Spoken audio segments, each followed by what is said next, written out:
All right, good afternoon and welcome in once again to Next Level Broadcasting's coverage of high school football here today. Or I should say this afternoon, we're here live as we're getting ready for the Traverse City St. Francis Gladiators to take on the Lawton Blue Devils. I'm Charles Strail, joined by my counterpart this afternoon, Justin Liptak. Really looking forward to hanging out with you this afternoon. We expect a great game between these two Division VII opponents who met last year and the year before that. So this is the third year running that these two teams have locked horns here on the gridiron. Justin, we were watching pregame warm-ups here, and we saw some really big offensive linemen and defensive linemen, and we thought this could be a battle of the trenches. And what are your thoughts on that? Yeah, I'd definitely say so. The weather conditions for today, perfect out. I think it's going to be, a couple high-powered offenses, but really, like we said, one in the trenches today. So, well, both teams really shine brightly in week one. St. Francis with a commanding 67-22 victory over Charlevoix, and Lawton defeating Benton Harbor by a score of 56-0. So both teams haven't played a competitive game, so to speak, and I think that we're going to see that here today. Yeah, I think it'll be a good adjustment. Both teams coming off a high last week. We get to see it go head-to-head today. Really excited to see what happens. Really excited to see how this is going to be going down here at Thirlby Field here. Thank you for making us a part of your Saturday afternoon. If you're just now joining us because you're tuned in after watching that Texas Longhorn beatdown of the Michigan Wolverines, we thank you for making us a part of your afternoon here. We anticipate a much closer contest today between the Blue Devils of Lawton and the Traverse City St. Francis Gladiators. This is the pregame show sponsored by Pop Excavating. We want to remind everyone that Pop Excavating reminds folks that when you need any type of excavation work done in your neighborhood or a large-scale project, Pop Excavating is your go-to source for all of your excavating needs. That is Pop Excavating, proud sponsor of the Next Level Broadcasting pregame show here. So, Justin, one final thought here before we get ready to kick this one off. What do you think? I'm just excited. I'm excited to see those matchups up front, watch for the inside trap plays, kind of see how each of the teams make those adjustments right after the beginning. So, excited for it. Certainly going to be a barn burner here. We're going to step aside here. When we come back, we'll have the national anthem, starting lineups, and kickoff from Thirlby Field. Gladiators and Blue Devils coming up next. Excavating has been providing residential and commercial excavating services in northern Michigan for over 32 years. Their services also include shoreline work as well as commercial and residential snow removal. Based in Traverse City, their services extend throughout the five-county area, but would love to hear from you about a larger project from outside of the area as well. With a goal in mind to provide the best result for their customers, be sure to give them a call at 231-929-9259 or visit them online at popexcavating.com. At American Liner Systems, they have three main goals in mind. They want to do the best possible job for their customers, ensure farm and industrial safety, and protect the environment all at the same time. No matter how big or small your job site or farm is, they have many eco-safe solutions like machinery catch basins, fuel and chemical storage, manure lagoons, fertilizer containment solutions, equipment maintenance pads, and so much more. To keep our fresh water clean and our forests green, visit AmericanLinerSystems.com or call 231-258-4200 for a free quote so you can protect tomorrow's environment today. The Grand Traverse Hauling and Junk Removal know how to help you in times of need, whether you are in the middle of a remodel or just have too much clutter in your life. They work hard to clean up your living space in no time, and if you want to tackle the project on your own, simply call them to drop off one of their nearly 24 dumpsters from 6 cubic yards in size and larger. These folks love what they do and love to help you too. So give them a call today at 231-649-5696 or visit them online at www.grandtravershauling.com.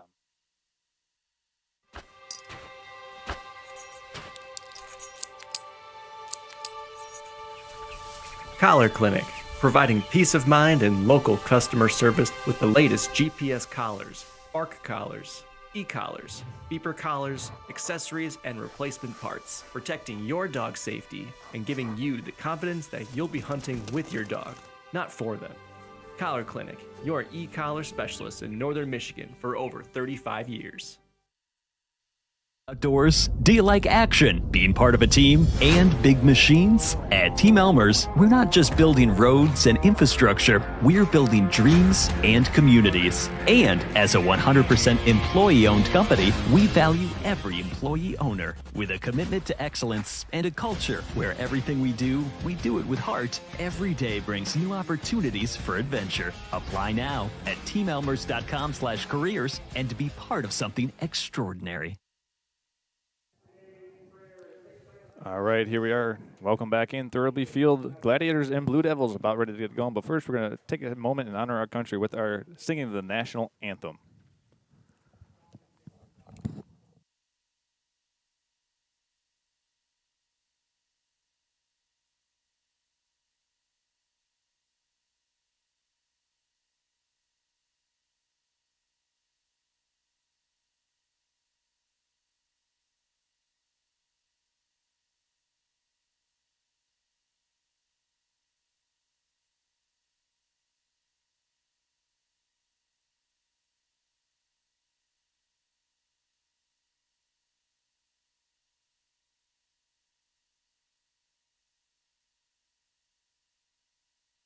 Today by St. Francis student Cecilia Baylor.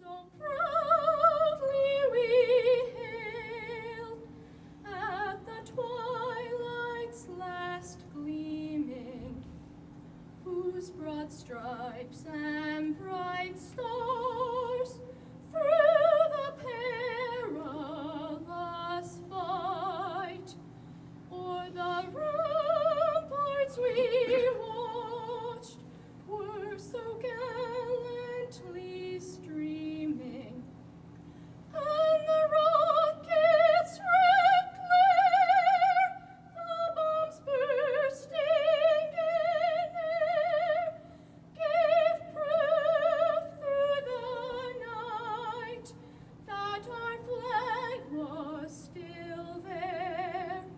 Oh, say does that star-spangled banner yet wave o'er the land of the free and the home of the brave?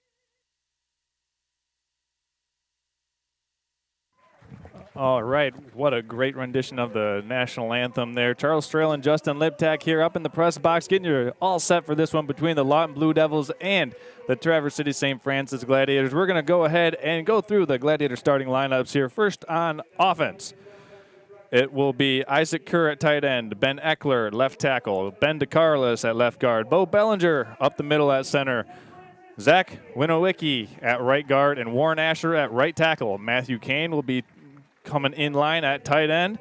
Tyler Endress once again behind center. Harrison Shepard, Evan Bellinger, and Braxton Lisinski round out the backfield for the Gladiators. And over to Justin for the Gladiators starting defense.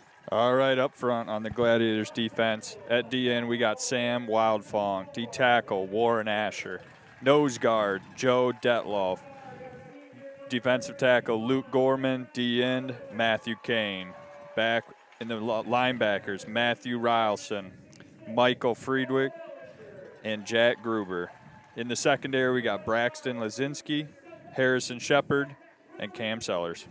So I believe that's 6 players that will be playing both ways, at least starting on both sides of the ball for the Gladiators going back. And looking at this, those players that will be playing both ways will be Harrison Shepard, Braxton Lisinski, Warren Asher, Matthew Kane, and, well, I believe that makes 5. So 5 starters for the Gladiators that will be playing both ways here this afternoon, at least on the starting lineup card. Well, Justin, we're about minutes away from kickoff here, and the first, I think, 6 minutes of this game are going to be a good telltale sign of what this game is going to shape up to be. It all starts in the trenches in high school football, actually in all levels of football, and that was the key to the game that you talked about in the pregame segment here. So walk everybody through just kind of how offenses and offensive lines try to establish a rhythm, because even offensive linemen need to establish that rhythm just to get the pulls right and the timing of those often plays that require a lot of harmony and synchrony to make effective. Yeah, and a lot of that, they kind of come up and kind of develop through the first handful of minutes in the game. So you're going to see kind of what the matchups look like, offensive line to defensive line, who can pull faster, you know, who's going to be lining up where, and kind of develop the rhythm and plan, you know, a lot from what we're seeing up here in the box, going down the line, and then kind of developing that more, find out what the sweet spots are, what they want to continue to run. Yeah, well, certainly it should be interesting. The Gladiators will receive the opening kick. Blue Devils deferred to the third quarter. And we want to thank you for making us a part of your Saturday afternoon. This has been the Pop Excavating pregame show. Back deep for the Gladiators will be the trio of Cam Sellers, Tommy Donahue, and number 32, Gabe Fafaric. Teeing it up for the Blue Devils is number 30, Tremestra Chase.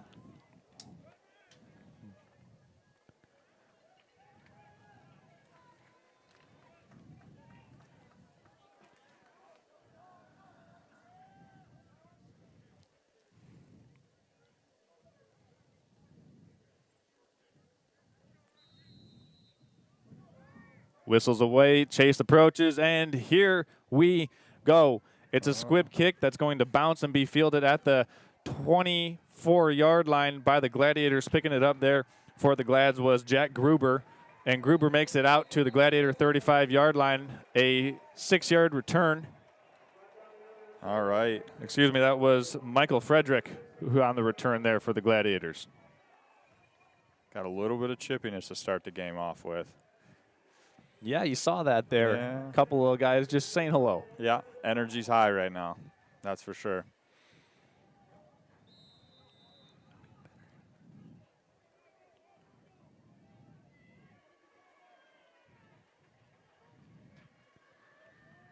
Tyler Endress under center. 3 men in the backfield for the Gladiators, and it looks like one of the Lawton defensive ends flinched. Guilty party will more than likely be Burke Cole. But it looks like the Gladiators are getting ready to move this one up 5 yards here after Cole. A little bit too jumpy to get this thing going. Yeah.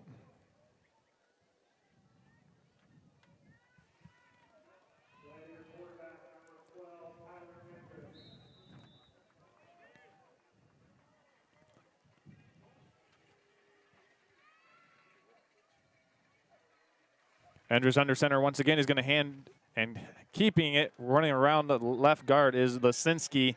Lesinski gets dragged down at the line of scrimmage. Nice play made there for the Lawton Blue Devils. Was Willoughby Tim coming up to make the tackle for no gain as the Gladiators come right back to the line of scrimmage here, Justin. Yeah. Kind of go with the no huddle right off it. This time the Gladiators under center once again, I formation with one other up back.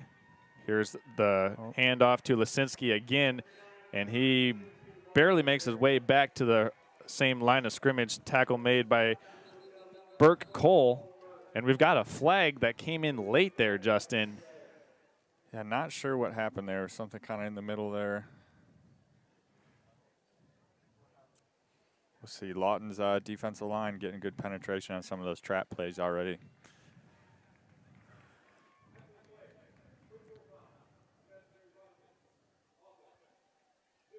So that's a unnecessary roughness penalty going against the Gladiators. That's their first penalty of the game. Both teams with a penalty each on this starting possession for the Gladiators, and that might just be a little bit too much energy, Justin. Yeah, I believe so. Yeah, we kind of saw it right from the kickoff. Energy's running high. It's going to bring up a 3rd and about 19. Endress in the shotgun. He's going to motion Harrison Shepard. Endress rolling to his right. Got a man in the flats. Got Bo Bellinger. Bo Bellinger with some space. Bo Bellinger gets out to the 40-yard line, getting about 15 yards in that penalty yardage back. And the Gladiators will come to the line of scrimmage here quickly. It's 4th and 5. Let's see what the coaching staff elects to do here. Head coach Josh Sellers for the Gladiators. Looks like they're going to show something here, maybe drop back into a punt.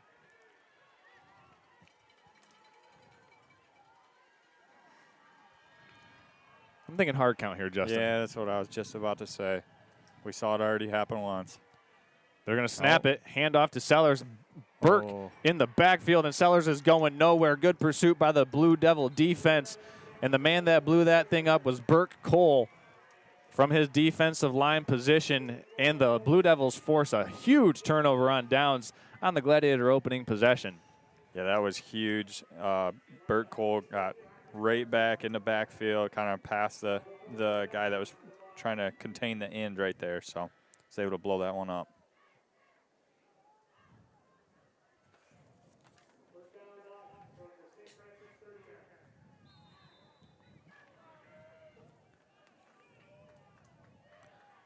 So this will be the first offensive possession here for the Lawton Blue Devils. They have 2 tight ends, 3 men backfield. They're going to turn and hand up the middle. That's Burroughs Grayson. Eventually brought down by Warren Asher.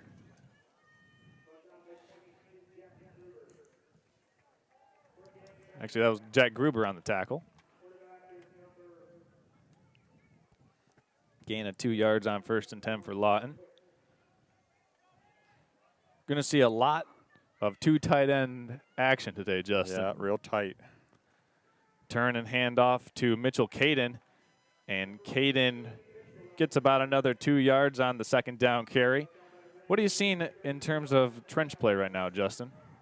Well, they're like we said, they're keeping it tight, real quick off the ball, and kind of right ahead. If they can they're keeping inching those couple yards, churning along. Looks like they're getting off the ball, staying low. So we'll kind of see what the adjustments are made going forward.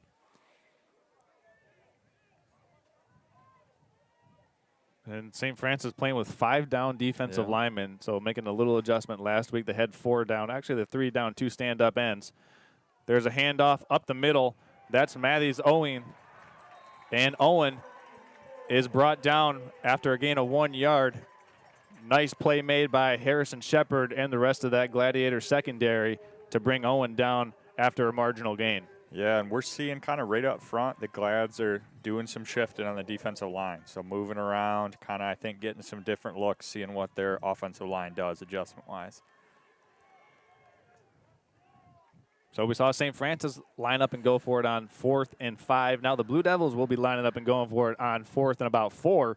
I'm thinking hard count again, Justin. Yeah, yep. They're going to snap it. They're going to turn, and it's a boot. Got a man in the flats and a completion to Grayson. Grayson down the sideline, eventually tackled by Cam Sellers at the Gladiator 20. That's a pickup of 14 yards on 4th and 4.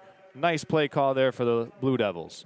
Yeah, that was a little bit unexpected. You know, you kind of expected them with a 4th and 2 go for it as far as running it, just like they'd been doing, but was able to boot out and get them right in the flat.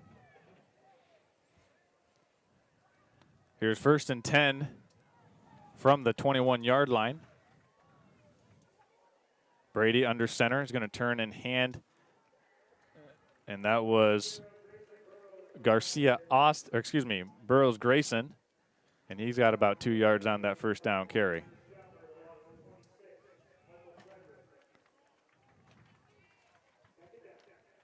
So each team with 1 pass so far, Justin, and both of them completions, but completely different plays. St. Francis was backed up 3rd and 19. Lawton put it down on a 4th and 5, so a lot of confidence in that play action game for the Blue Devils. Yeah. There's a nice carry around the left end. Picking it up near 1st down yardage was Mitchell Caden. And Lawton now stringing together a pretty good opening drive. Yeah, they're starting to go to the outside a little more. These last couple plays, you know, the first handful of plays we saw them kind of just pounding it up the middle, but now they're kind of attacking those edges. So they say that Caden was forced out of bounds at the Gladiator 13. It'll be 3rd and 2 now for the Blue Devils. They're going to pitch it. They got pitching it to Matthews Owen. And Owen is brought down by Braxton Lisinski and eventually finished off by Harrison Shepard right near the line to gain. And from the spot of the far side line judge, Owen has enough for the first down. It'll be 1st and goal, Blue Devils. But as you said, Justin, really starting to work the edges more. Yeah, no, that's kind of a big adjustment from the first handful of plays we saw.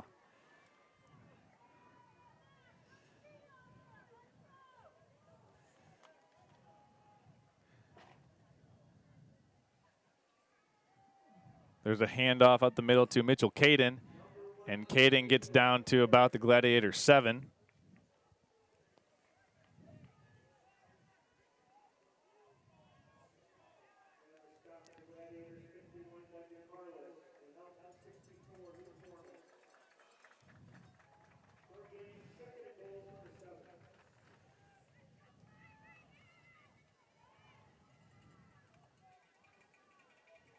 Looks like the Glads made an adjustment on the D end. They brought out Matthew Kane, brought in Ben DeCarlos. Yeah, DeCarlos in there.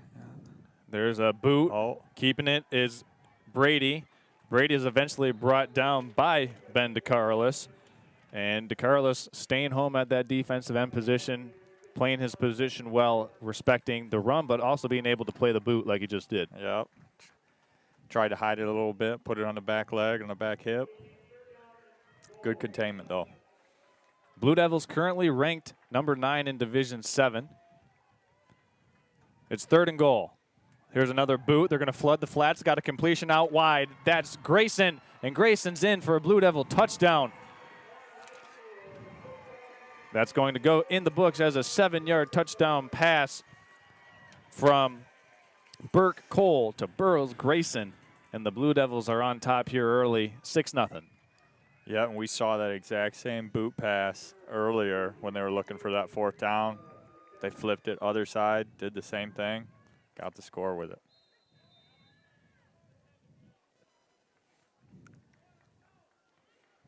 Extra point is up and good. So a successful PAT for Trimsted Chase, and the Blue Devils go up 7-0. We've got that touchdown pass for you queued up right here. Looking into the flats, here's that play action from Cole to Grayson. And that's how they scored their first touchdown of the game. So really the biggest factor between the two teams' opening possessions is the Blue Devils converted on 4th and 5, and the Gladiators weren't able to do so. Yeah, exactly. And then kind of the emphasis on the run game and then slipping in both those 2 passes through that drive kind of opened up. One got the 4th down conversion and then ended in a touchdown as well. Well, while we have an opportunity to do so, we want to thank our sponsors at Magnum Hospitality, Pizzio's Pizza, and the Red Mesa Grill. Wherever you're at in Traverse City, if you need a great place to stop in and eat, that's either Pizzio's or Red Mesa, all under the Magnum Hospitality umbrella. Go in there with your family, friends, any type of special occasion, they'll treat you right. Or if you're on the road traveling a little bit and you're up north and you maybe need something to eat in Elk Rapids, you can stop into Pearl's Louisiana Kitchen, also under the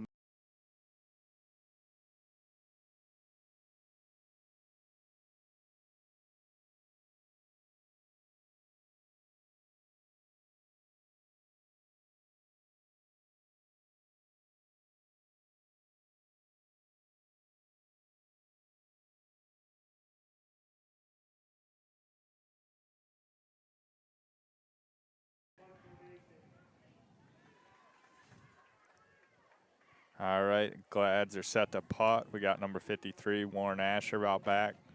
Yeah, back deep for the Blue Devils is Willoughby Tim. Asher puts his foot down into it. It's a spiraling kick. He got all of that one. Wow. Bounces at the Blue Devil 32 and is going to be tracked down by Lisinski and Shepard at the Lawton 18. In terms of a net punt, that went from the Gladiator 15 to the Lawton 18. That's a huge play right there for special teams on the Gladiators. Warren Asher putting his foot down. And that was a great recovery by him because that snap came out a little low, hit the ground. He was able to scoop that up and make the play. Wonderful job.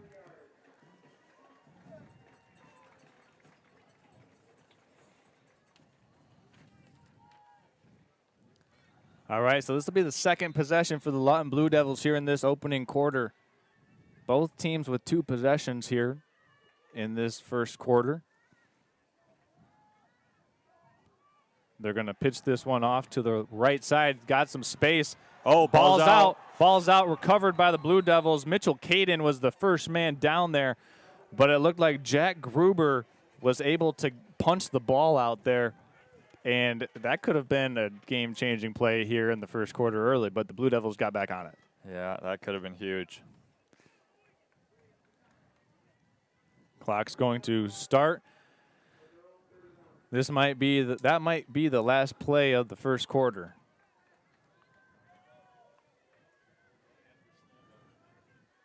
Well, they will be snapping it, actually. And there's going to be a handoff to the up man. Met in the backfield. He's still going, breaking away down the sideline is Grayson. Grayson with the head of steam. Cam Sellers with track speed trying to track him down. He does. Grayson down at the Gladiator 2-yard line, taking it from the Blue Devil 31 to the Gladiator 2. Huge play, going for 70 yards. Huge play, and that almost ended right after a couple yards past the. Yeah, actually, technically 68 yards in the book. Yeah, he got past the line of scrimmage and actually ran into one of his blockers' backs and was able somehow keep his feet, bounce it out to the outside. So Burroughs Grayson coming up huge, making a huge play for the Blue Devils, and they're knocking on the doorstep here. After one quarter of play, the Lawton Blue Devils 7, the Traverse City St. Francis Gladiators 0. We'll be back after these messages. You're watching high school football on Next Level Broadcasting. Now's the time to fly from your Northern Michigan hometown Cherry Capital Airport, TVC. TVC Airport will get you to your dream destination anywhere in the world. Visit tvcairport.com now. Excavating has been providing residential and commercial excavating services in Northern Michigan for over 32 years. Their services also include shoreline work as well as commercial and residential snow removal. Based in Traverse City, their services extend throughout the 5-county area, but would love to hear from you about a larger project from outside of the area as well. With a goal in mind to provide the best result for their customers, be sure to give them a call at 231-929-9259 or visit them online at popexcavating.com.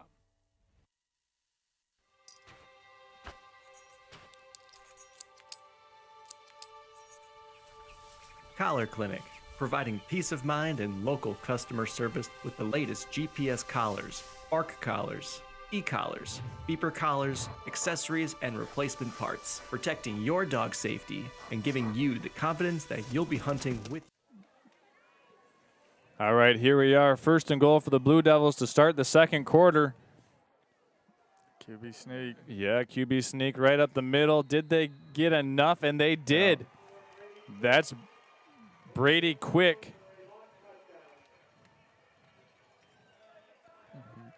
Brady Quick all the way in. And apologies to the Lawton Blue Devil players. We've had some of the first and last names mixed up to start the first quarter. But Brady Quick there, as it stands, has a touchdown. But the officials look like they're conferencing with head coach Josh Sellers for the Gladiators. Maybe a penalty after the play.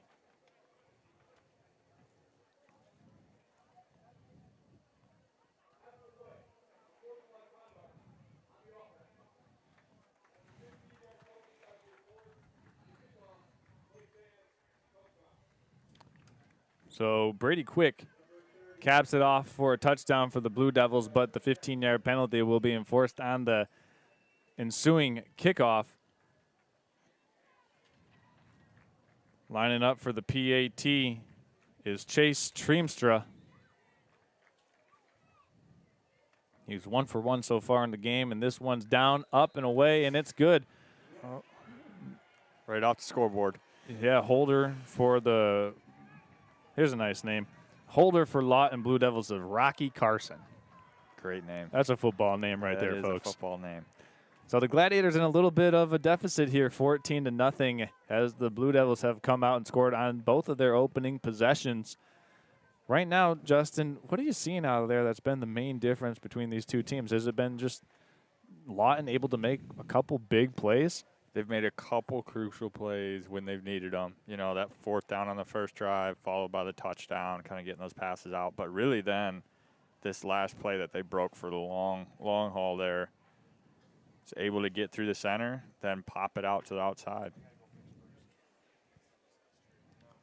Well, now's the time for the Gladiator offense to get something going. They just haven't been able to really establish their ground game up the middle. No.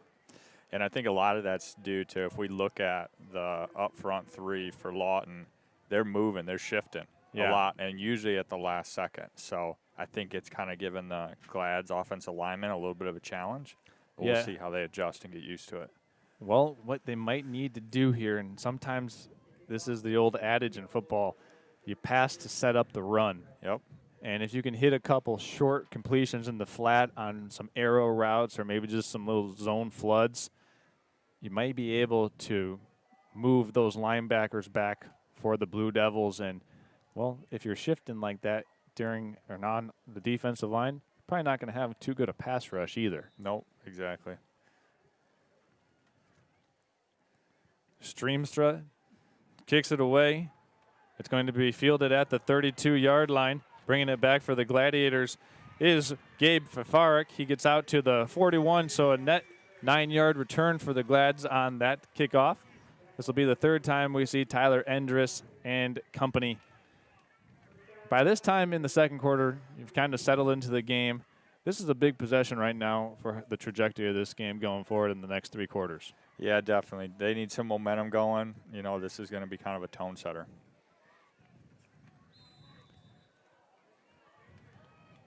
Endress under center with 2 running backs behind him. Lisinski at an H-back. They're going to motion Lisinski across the formation. Endress looking to pass, is trying to boot, throwing deep and blocked. Nice defensive play made by Caden Mitchell. Wow.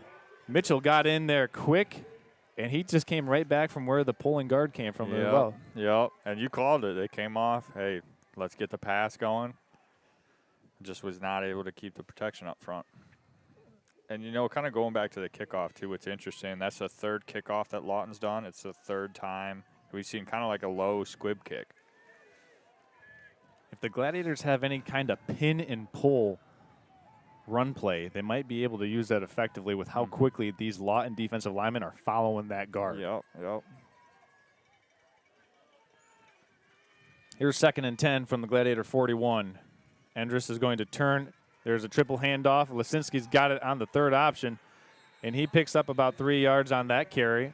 Eventually brought down by, looked like Tim Willoughby for the Blue Devils. This will be a 3rd and 7 here, and the Gladiators have found themselves in these 3rd and longs on all 3 of their possessions here in this game.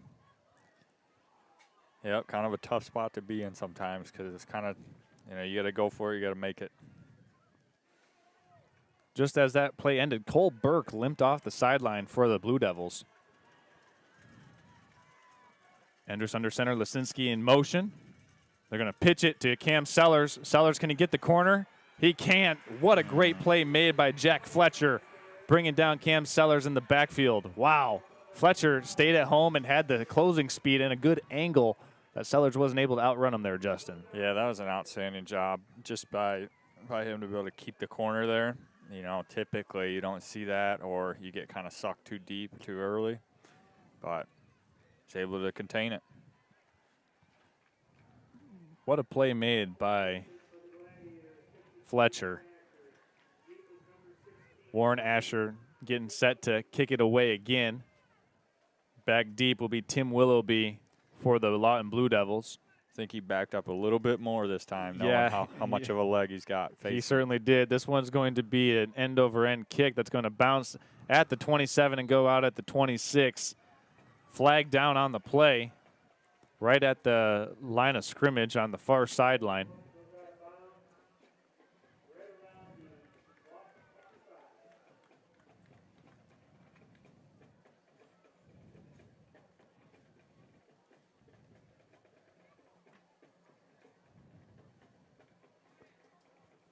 Justin, am I hallucinating, or is that a flag out there at the Gladiator 41-yard line? No, it's sitting there.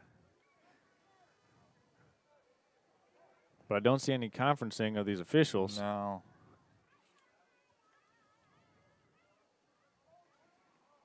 Maybe an official just. Yep.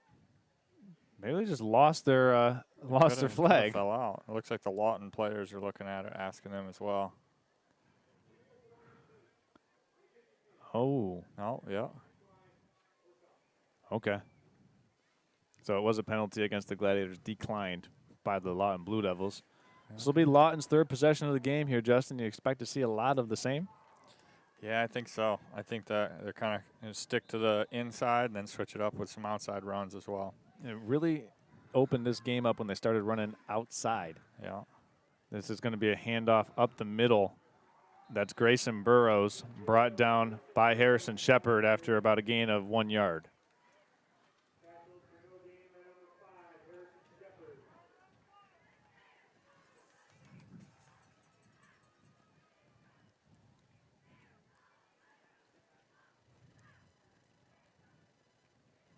Gladiators right now in desperate need of a defensive stand. Yep. Yeah, if they can kind of hold them here, put them in another long third down situation, that would be ideal.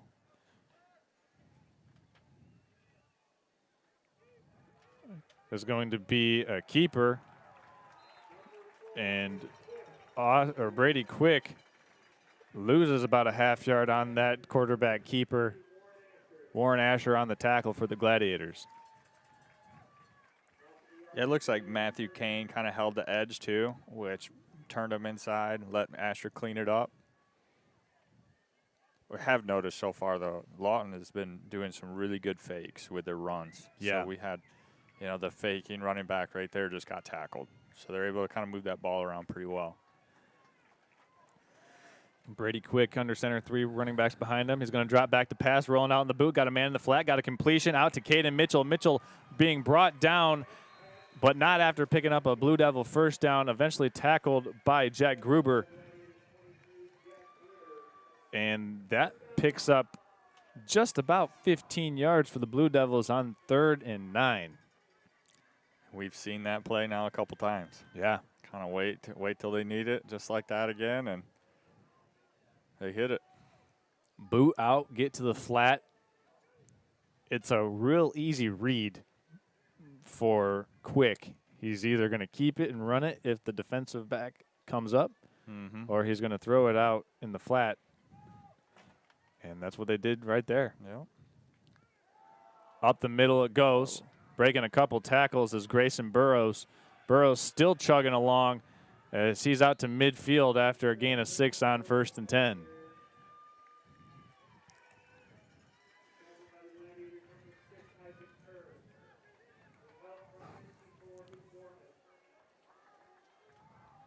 Isaac Kerr and Luke Gorman in on the stop.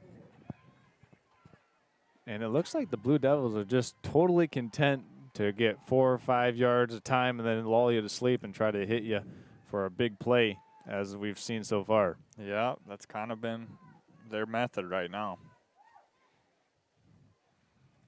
Quick going to hand off. A little bit of miscommunication in the backfield as Owen Matthews takes the carry. And he's got a gain of 2. It's going to bring another 3rd and manageable up for the Blue Devils. And as long as they're able to stay in these 3rd and manageables, you really have 2 play calls here. Yeah, I wouldn't be surprised if we see another pass here. Something kind of take a chance. Take a chance because you got to think that the coaching staff is telling their offensive coordinator, you got 2 plays here, 3rd down, 4th down. Into Gladiator territory. Ball at the Gladiator 48-yard line.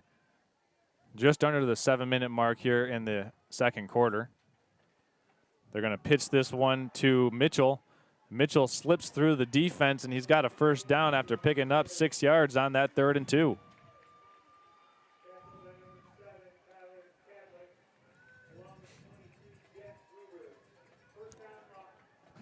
Justin, what are you seeing here that's just allowing the Blue Devils to be so effective here up front? I think just kind of their tempo, keeping it tight, doing a lot of the misdirection as well. Their fakes have been very good, well executed, and kind of just keeping a pedal on. I mean, you just got to look at their offensive line. I mean, you got Ethan Middleton, and then that center, you've got Landon Strike. mean, those guys are huge. Yeah, There's a boot as Quick's rolling out in the flat. He's got a completion to Hayden Mitchell again. Mitchell down the sideline. Mitchell spins down inside the 10. Flag comes in at the 20. And a couple of Gladiators indicate that this one is coming back.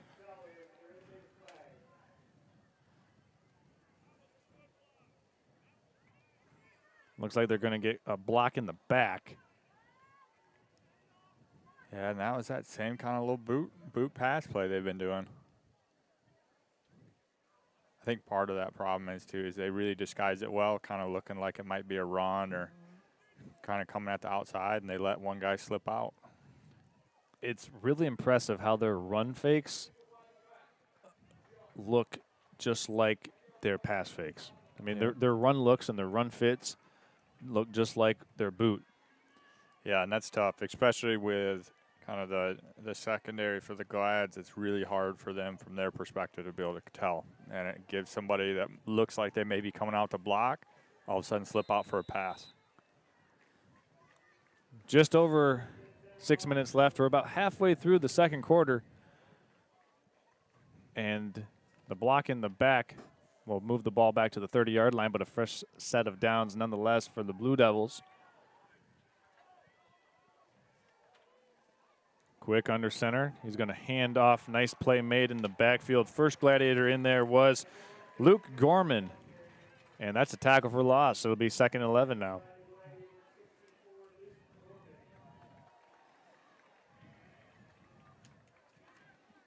Just want to remind everyone that Lawton will receive the third quarter kickoff. So if the Blue Devils are able to keep possession of the ball here and run this clock all the way down, they could potentially get a 2-for-1 opportunity here.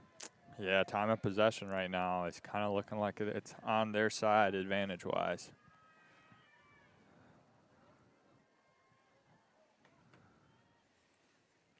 Quick, handing off to Burrows. Up the middle, Burrows gets all the way down to the Gladiator 20, and that's going to be really close for a first down.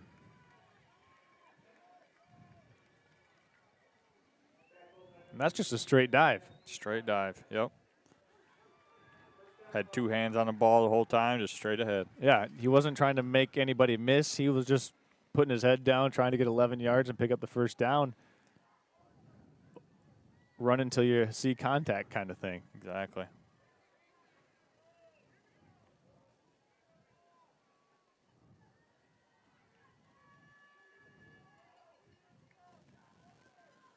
Under center it goes. Blown up in the backfield. Burrows slipped through, but the ball's out. Ball came out, and the Gladiators are signaling that they have it. And that's the first turnover of the game. Ball was recovered inside by Sam Wildfong, and that's going to be a turnover. Gladiators forcing a big play here, getting it back on their own 20. That was a huge stop there. We were kind of just talking about time of possession, and you know, if the Blue Devils were able to hold on to that and put it in the end zone, very tight on time, getting the ball back after the half.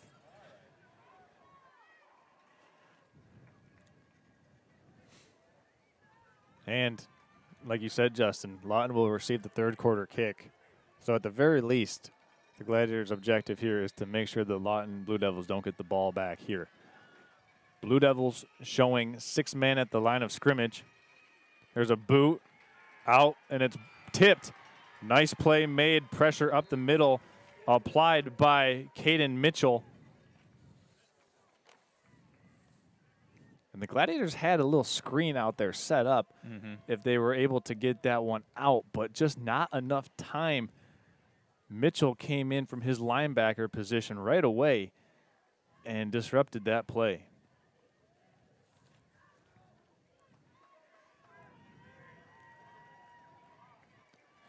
This time the Gladiators will send 3 receivers to the top of the screen. Endress in the shotgun. 3 down linemen. Pass high intended for Harrison Shepard. Covered by Austin Garcia.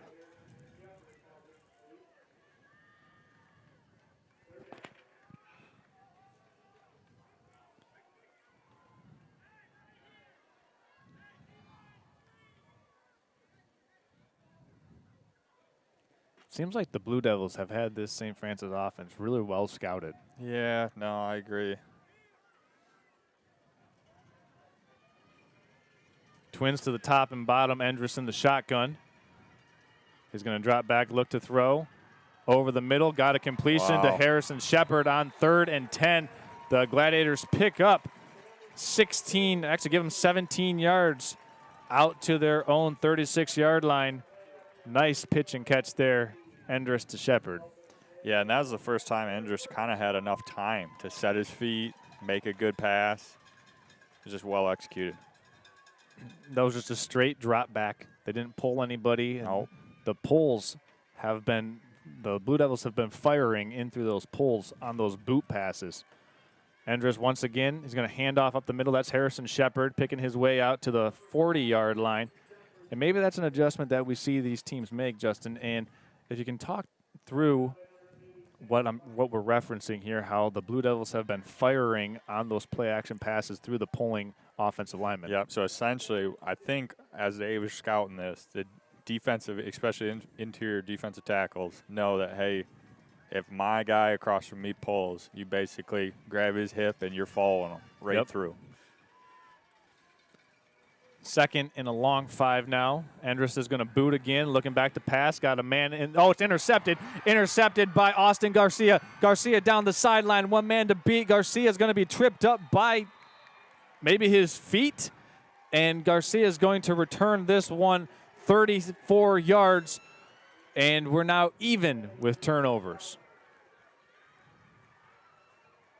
What a change of momentum here, Justin. That play, you just want to talk about a huge momentum shift as Garcia was right in the hip pocket of the intended receiver and just cut right through that one. Yeah, made the jump on it and got through. We got a replay here for you coming at you live. You'll see what we were talking about as Garcia just kind of undercut it and sets up the Blue Devils 1st and goal from the 6. There's a handoff to Burrows, and Burrows tackled hard by Harrison Shepard for a gain of no yards on the play.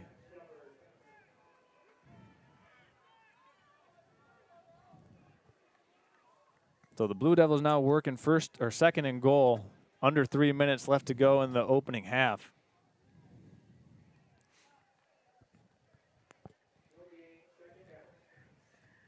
Looking through this Lawton Blue Devil roster, they've got a lot of these bodies that are 6'1", 5'11", 200 pounds. And they make a difference at the line of scrimmage. Oh, yeah. Here's a pitch out. That's Matthews. Matthews brought down. Nice play made on the perimeter. Shoestring tackle made by Michael Frederick.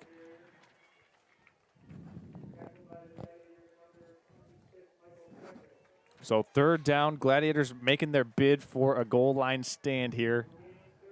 I would imagine you got to watch the boot here, Justin. Yep. Or maybe even keeper. Could be. Like we saw just on that play, that kind of pitch they do, the quarterback actually ends up being the lead blocker as well, and that kind of ties into their boot plays and everything else. Keeps the defense on their toes. We got a timeout taken. We're going to step aside and take a quick TO ourselves. We'll be back in 1 minute. After this, you're watching high school football on Next Level Broadcasting. Excavating has been providing residential and commercial excavating services in northern Michigan for over 32 years. Their services also include shoreline work as well as commercial and residential snow removal. Based in Traverse City, their services extend throughout the 5-county area, but would love to hear from you about a larger project from outside of the area as well. With a goal in mind to provide the best result for their customers, be sure to give them a call at 231-929-9259 or visit them online at popexcavating.com. Now's the time to fly from your northern Michigan hometown Cherry Capital Airport. TVC. TVC Airport will get you to your dream destination anywhere in the world. Visit tvcairport.com now. Okay, here we are. Welcome in high school football on Next Level Broadcasting. Gladiators and Blue Devils. Charles Strail along with Justin Liptak here at the Next Level Broadcasting crew. We thank you for being a part of us here this Saturday afternoon. Beautiful day from Traverse City at Thurlby Field. While we have an opportunity to do so, we want to give a shout out to our friends and sponsors at Redmond Automotive. Hey, Gladiator fans and families, we know that sometimes your teen drivers get in the occasional fender bender or put a transmission out if you're trying to teach them how to drive that manual stick transmission. When those occasions occur, trust the pros at Redmond Automotive to get your ride back on the road as quickly as possible. A full service and family owned and operated for over 35 years. That's Redmond Automotive. Blue Devils lining up here, 3rd and goal. Brady Quick under center. He's going to keep it. Quick with one man to beat. He cannot beat him. Nice play made by Tyler Cadlick. And Cadlick brings down Quick. And Justin, we talked about it. There's the keeper. Yeah, there it was. So it'll be 4th and 5 now for Lawton. If you're wondering, the Blue Devils have a very well-trained special teams. And we've seen their kicker, Chase Treemstra, put 2 extra points through with a lot of room to spare. Yeah, plenty, yep. So from 4th and 5, and they got this ball on their own 6. They've been stopped on 3 consecutive plays. I wouldn't be surprised here to see head coach A.J. High send out Treemstra for the 3-point field goal attempt. Yeah, it looks like he's just taking the timeout right now and kind of reassess it. We'll see. And since we're going to reassess, take a timeout, we're going to keep it right here and tell you about the Traverse City Cherry Capital Airport. Listen, now's the time to fly. TVC, getting you to your dream destination, whether that's coming in or out of northern Michigan, offering many different types of airline carrier services, including United, Allegiant, Sun Country, just to name a few. That's the Traverse City Cherry Capital Airport, now with a new nonstop flight right to Charlotte. That's Traverse City Cherry Capital. Also want to give a shout out to Team Elmers. Established in 1956, and ever since, Team Elmers has been committed to building better communities. And they're bringing you the Team Elmers hardest working player of the game today. Team Elmers, building better communities, and the hardest working player of the game, proud sponsor of Gladiator football here on Next Level Broadcasting. And let's talk about our friends at Twin Bay Docks. Listen, attention all water lovers. Twin Bay Docks is Northern Michigan's gold standard for your lakeside access. Trusted by consumers and dock distributors alike, featuring a superior patented vinyl design, Twin Bay Docks. Spend more time on the water and less time in the water putting in that old rickety dock. That's Twin Bay Docks. Find a distributor near you by going on to twinbaydocks.com. Lawton Blue Devils lining up to go for it, Justin. I'm smelling hard count. Yep. They're going to snap it. Boot pass, and it's brought down. Oh, Big wow. play made in the backfield. Matthew Kane wow. comes up and says, hey, guys, check my swag. Yeah. Brush off the shoulders. He got him down, sacked in the backfield. Big play by Kane and the Gladiators. I think the Gladiators felt that coming. You know, we've seen that boot pass on a couple key plays so far, and this time they were in the right place to make a play. And it looked like as soon as Kane saw Quick start to turn his shoulders, he came right away from his defensive end position. Yeah, he was ready for it. And the Blue Devils effectively cost themselves 3 points because of Treemstra's prowess kicking, going for it there from their own or from the Gladiator 5. Here's Endres dropping back to pass, throwing it out in the flats. He's got a completion to Kane. Kane does not get out of bounds, however. He's brought down at the Gladiator 18-yard line. That's going to cost the Gladiators a lot of time. They have 2 timeouts left, but will they choose to use one here? Already 20 seconds gone from the play clock or the game clock. Having a hard time getting organized. Under 40 now.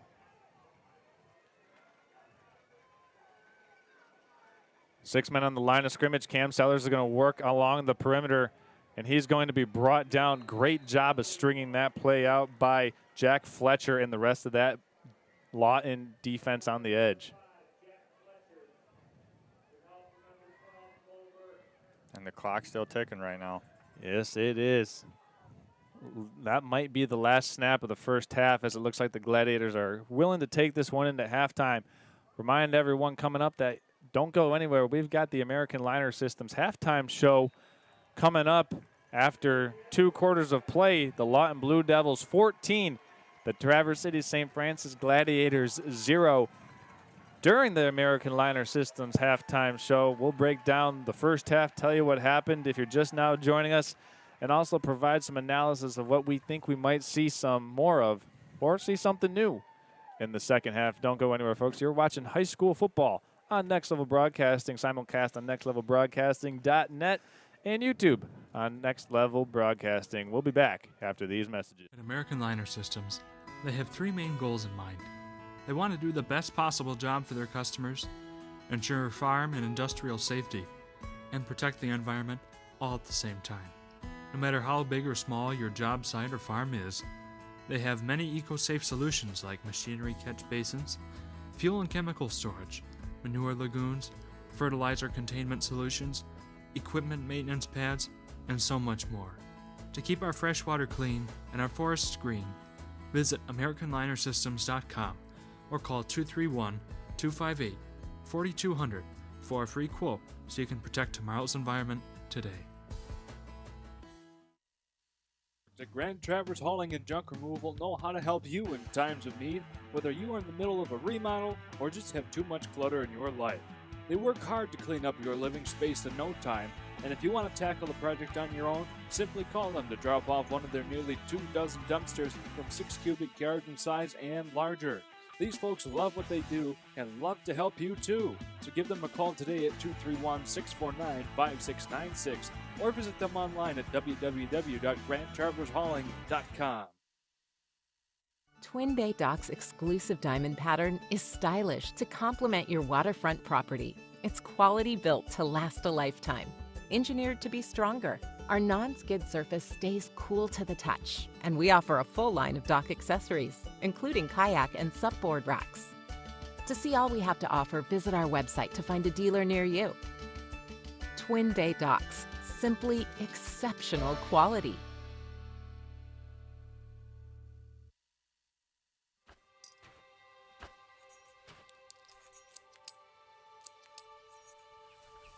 Collar Clinic, providing peace of mind and local customer service with the latest GPS collars, bark collars, e-collars, beeper collars, accessories, and replacement parts, protecting your dog safety and giving you the confidence that you'll be hunting with your dog, not for them.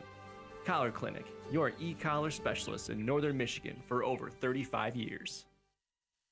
Outdoors? Do you like action, being part of a team, and big machines? At Team Elmer's, we're not just building roads and infrastructure, we're building dreams and communities. And as a 100% employee-owned company, we value every employee owner with a commitment to excellence and a culture where everything we do it with heart. Every day brings new opportunities for adventure. Apply now at teamelmers.com/careers and be part of something extraordinary. Now's the time to fly from your Northern Michigan hometown Cherry Capital Airport. TVC. TVC Airport will get you to your dream destination anywhere in the world. Visit tvcairport.com now. Excavating has been providing residential and commercial excavating services in Northern Michigan for over 32 years. Their services also include shoreline work as well as commercial and residential snow removal. Based in Traverse City, their services extend throughout the 5-county area, but would love to hear from you about a larger project from outside of the area as well. With a goal in mind to provide the best result for their customers, be sure to give them a call at 231-929-9259 or visit them online at popexcavating.com. At American Liner Systems, they have three main goals in mind. They want to do the best possible job for their customers, ensure farm and industrial safety, and protect the environment all at the same time. No matter how big or small your job site or farm is, they have many eco-safe solutions like machinery catch basins, fuel and chemical storage, manure lagoons, fertilizer containment solutions, equipment maintenance pads, and so much more. To keep our fresh water clean and our forests green, visit AmericanLinerSystems.com or call 231-258-4200 for a free quote so you can protect tomorrow's environment today. Twin Bay Dock's exclusive diamond pattern is stylish to complement your waterfront property. It's quality built to last a lifetime. Engineered to be stronger, our non-skid surface stays cool to the touch, and we offer a full line of dock accessories, including kayak and supboard racks. To see all we have to offer, visit our website to find a dealer near you. Twin Day Docks, simply exceptional quality.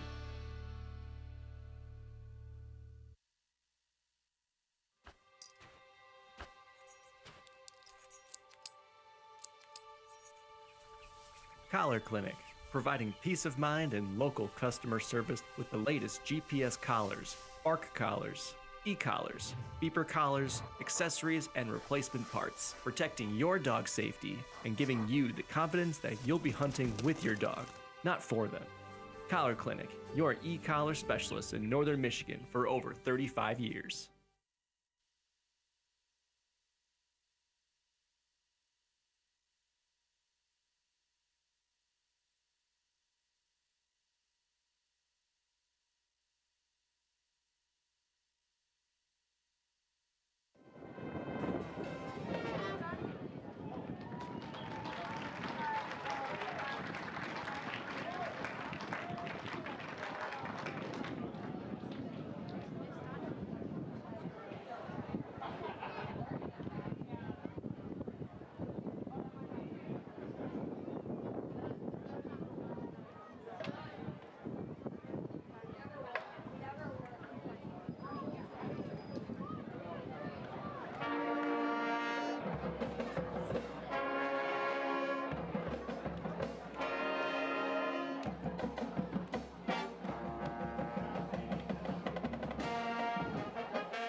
Here at the half between the St. Francis Gladiators and the Lawton Blue Devils, it's 14-0.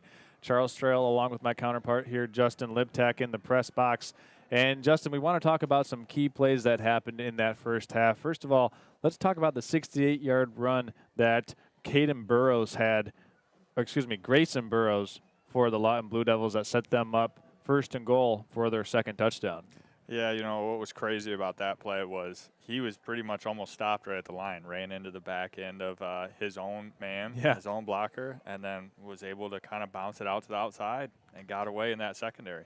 Yeah, another key play that we saw here was Matthew Kane making the stop on 4th and 5. The Blue Devils decided to go for it here at the end of the second quarter. 1 minute and 12 seconds left in the half. They lined up, ran a play-action pass, and Matthew Kane ate it for breakfast.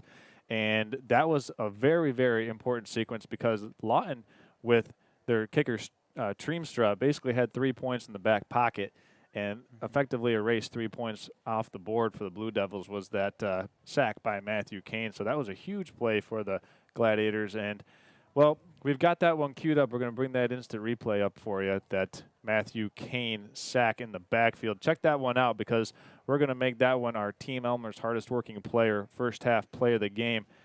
So check that one out. I mean, you can see Matthew Kane here making the play in the backfield. And, whew, you've seen it right there live. Matthew Kane able to make that play and effectively keep points off the board. But it'll be the Blue Devils receiving the second half, as we promised in the first half interlude before this halftime show, Justin. We want to talk about what we expect to see in the second half. We had a little teaser about what we were talking about. We talked how the Lawton defensive linemen were firing through the gaps on the St. Francis pass plays because St. Francis will pull a backside guard on those plays, and the Blue Devils were blitzing through where the guard would leave. And not only on the pass plays, but the run plays, too. Let's talk about how schematically the Gladiators can try and negate that for what the Blue Devils are trying to do. Yeah, so we saw that one completion they had early in late in the second half was really the first time they had just did a straight drop back. Yeah. You know, kept everybody kind of in place, gave the quarterback some time to actually kind of set his back foot and let it release. Yeah. And we saw them kind of, get a good play out of that. So I think that's something we're going to see some more coming into the second half. So far, offense working really effectively for the Lawton Blue Devils. They've been able to feature Grayson Burrows, Caden Mitchell, and Austin Garcia. Brady Quick has been an efficient operator of this offense. We've seen him only drop back to pass, and most of the time when he drops back to pass, it's off of play action, looking for somebody out in the flats. That's been their bread and butter when they drop back. Yeah, and, something that Lawton's been doing through the whole first half is, their kind of misdirection on their fake handoffs. Here, there's a lot of confusion for the defense to see. So when they kind of disguise a lot of those into those outward, out to the side plays, end up dropping back, doing a boot pass. That's been working well up to that last play where they tried it. Yeah, they tried booting, but Matthew Kane, as you saw there on that replay, was right there, stayed at home, and as soon as he saw the quarterback turn towards him, it was all over. Another big play that we want to talk about was the interception that number 3, Austin Garcia, had for the Lawton Blue Devils. It came after the Gladiators forced a fumble recovery, and Garcia effectively nulled out any momentum that the Gladiators had from that forced fumble. That's what set the Blue Devils up at the 6-yard line, and then the Gladiators made a goal line stand there. So a gotta-have-it defensive possession for the Gladiators at the deep within their own end zone, and they got it. Yeah, that was huge, and that's kind of something they can build off coming into the second half. I think, the defense is going to come out fired up, ready to kind of get another stop that they were just able to make. Yeah, well, we're looking forward to what we see in the second half, as I'm sure you are as well. Thanks for tuning in. This has been the American Liner Systems halftime show here. We'll be back in about 2 minutes with the second half action between the Traverse City St. Francis Gladiators and the Lawton Blue Devils. You're watching high school football on Next Level Broadcasting. We'll be back after this. At American Liner Systems, they have 3 main goals in mind. They want to do the best possible job for their customers, ensure farm and industrial safety, and protect the environment all at the same time. No matter how big or small your job site or farm is, they have many eco-safe solutions like machinery catch basins, fuel and chemical storage, manure lagoons, fertilizer containment solutions, equipment maintenance pads, and so much more. To keep our fresh water clean and our forests green, visit AmericanLinerSystems.com or call 231-258-4200 for a free quote so you can protect tomorrow's environment today. Twin Bay Dock's exclusive diamond pattern is stylish to complement your waterfront property. It's quality built to last a lifetime. Engineered to be stronger, our non-skid surface stays cool to the touch, and we offer a full line of dock accessories, including kayak and supboard racks. To see all we have to offer, visit our website to find a dealer near you. Twin Bay Docks, simply exceptional quality. Now's the time to fly from your northern Michigan hometown Cherry Capital Airport. TVC. TVC Airport will get you to your dream destination anywhere in the world. Visit tvcairport.com now.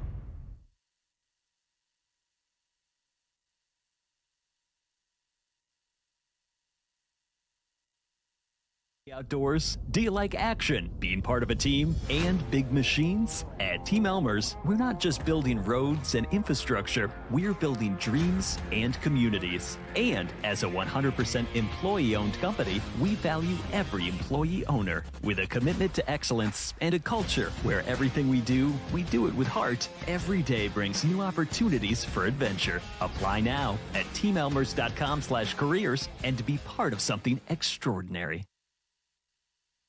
Excavating has been providing residential and commercial excavating services in northern Michigan for over 32 years.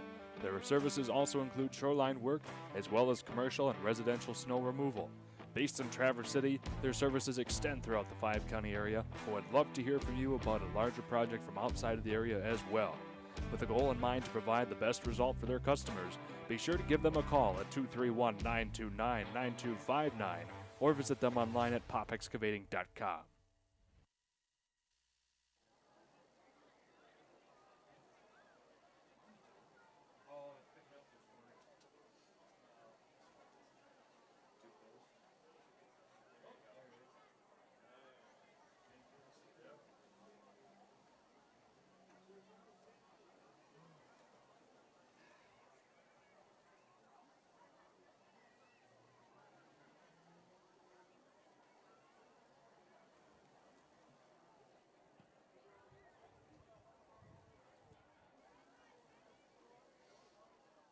Twin Bay Dock's exclusive diamond pattern is stylish to complement your waterfront property. It's quality built to last a lifetime.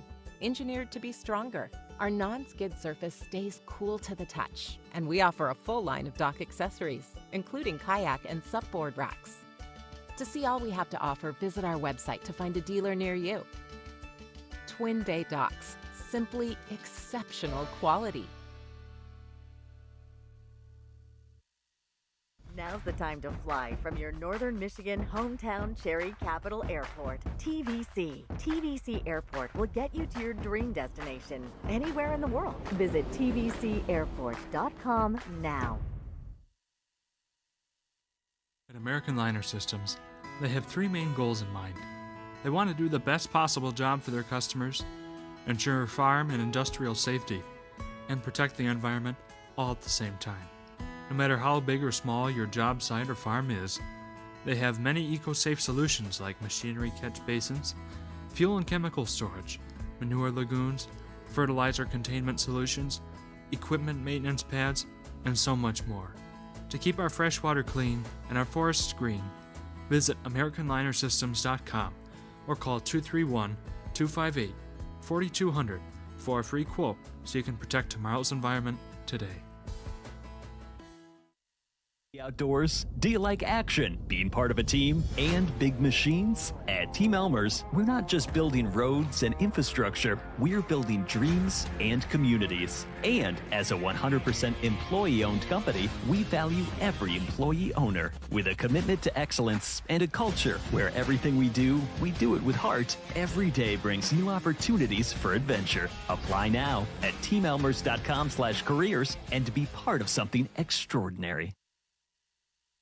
The Grand Traverse Hauling and Junk Removal know how to help you in times of need, whether you are in the middle of a remodel or just have too much clutter in your life. They work hard to clean up your living space in no time, and if you want to tackle the project on your own, simply call them to drop off one of their nearly 24 dumpsters from 6 cubic yards in size and larger. These folks love what they do and love to help you too. So give them a call today at 231-649-5696 or visit them online at www.grandtravershauling.com. Now's the time to fly from your northern Michigan hometown Cherry Capital Airport. TVC. TVC Airport will get you to your dream destination anywhere in the world. Visit tvcairport.com now. Excavating has been providing residential and commercial excavating services in northern Michigan for over 32 years. Their services also include shoreline work as well as commercial and residential snow removal. Based in Traverse City, their services extend throughout the five-county area, but would love to hear from you about a larger project from outside of the area as well. With a goal in mind to provide the best result for their customers, be sure to give them a call at 231-929-9259 or visit them online at popexcavating.com. Twin Bay Dock's exclusive diamond pattern is stylish to complement your waterfront property. It's quality built to last a lifetime. Engineered to be stronger, our non-skid surface stays cool to the touch, and we offer a full line of dock accessories, including kayak and supboard racks. To see all we have to offer, visit our website to find a dealer near you.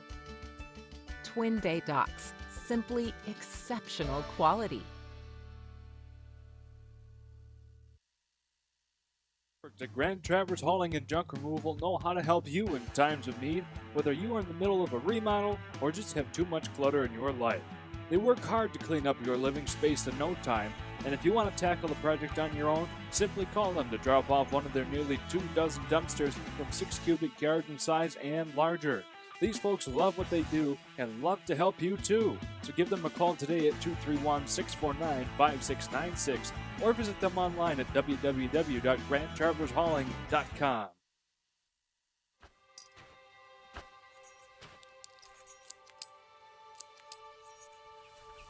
Collar Clinic, providing peace of mind and local customer service with the latest GPS collars, bark collars, e-collars, beeper collars, accessories, and replacement parts, protecting your dog's safety and giving you the confidence that you'll be hunting with your dog, not for them. Collar Clinic, your e-collar specialist in northern Michigan for over 35 years.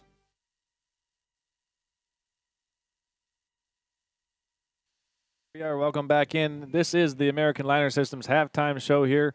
Charles Strail, Justin Liptak, and the rest of our Next Level Broadcasting team coming at you live from Thurlby Field as the Traverse City St. Francis Gladiators are hosting the Lawton Blue Devils.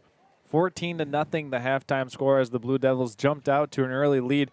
Both of those scores coming in the first quarter, neither team able to scratch the surface in the second quarter. Justin, what type of halftime adjustments do you think the Traverse City St. Francis Gladiators might have made here defensively? So defensively, I think they're going to kind of pick up where they left off. You know, we saw right there that last goal line stand. They're kind of picking up on all the misdirection that the Blue Devils are putting in, and I think they're going to take advantage of that going into the second half. Yeah, I can definitely see that as something that the Gladiators will continue to do for Lawton. I think we might see a couple more plays in the playbook getting ran here, whether it's like a reverse or maybe it's just like a straight drop back in that passing game. We'll see. That's why they play the game. Wild Fong ready to tee it up and send it back. It'll be Burrows and Merriman deep for the Blue Devils. It's a squib kick fielded at the 25-yard line. Bringing it up the sideline is Tim Willoughby, and Willoughby's tackled at the 30. First Gladiator in there for the stop. Number 7, Tyler Cadlick. Yeah, Cadlick got down the field there in a hurry, and the Blue Devils will set up shop here at their own 30 for their first possession of the second half.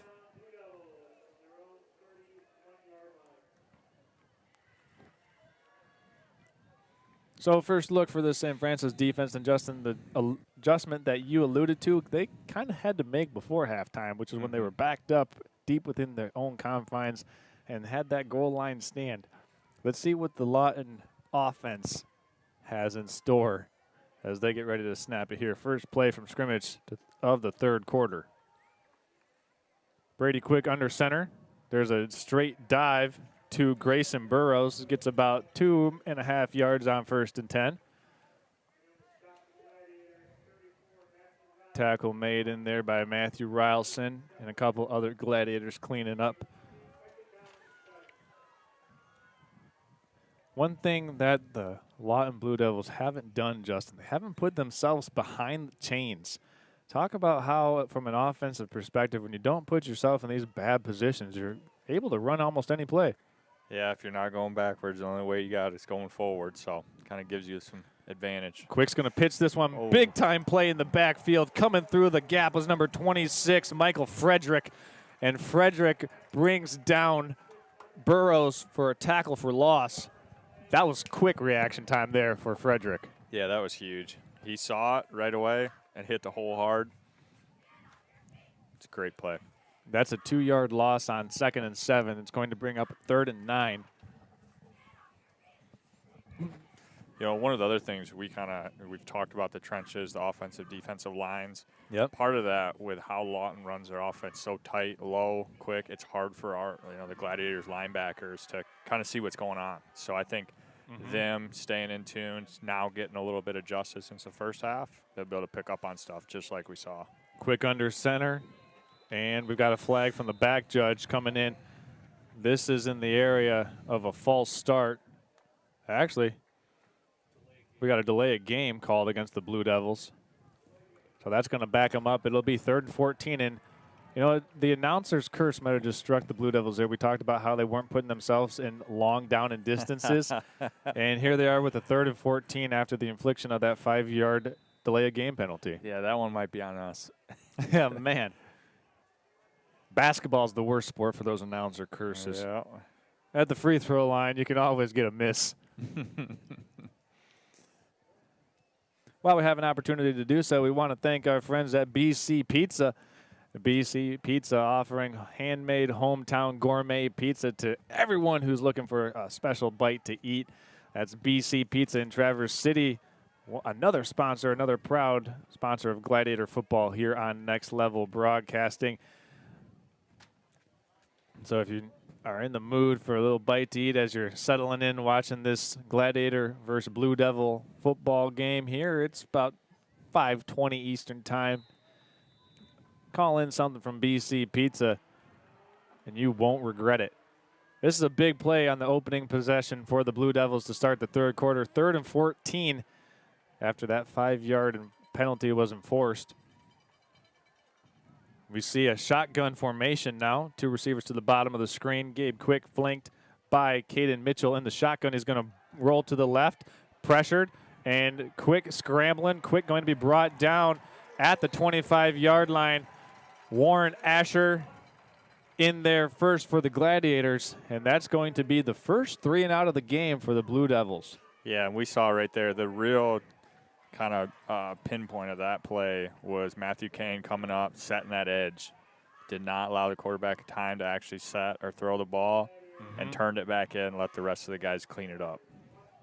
And I think when Brady Quick saw Matthew Kane out there on the edge, he had flashbacks. Yeah. Maybe a little PTSD. Treemstra back to send it away. 2 returners for the Gladiators are Shepard and Sellers, but a bad punt. Treemstra's punt goes out of bounds at the Blue Devil 37-yard line. That punt only netted 9 yards, Justin. So the Gladiators with great field position to start their first possession of the 3rd quarter. So, Charles, we kind of talked about this at the halftime show. What the Gladiators need to do coming out of half was 1, get a stop, 2, get a touchdown. Pretty much. They need some momentum going. So this is going to be a key possession here. Best field position for the Gladiators so far in this game. First time being into Blue Devil territory. They're going to hand off up the middle to Harrison Shepard, and Shepard got tripped up by the turf monster.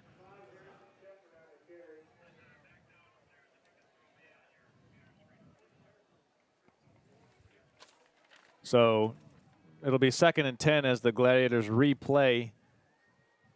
Well, I shouldn't say replay. They just have the same field position after Shepard got tackled by the 37-yard line.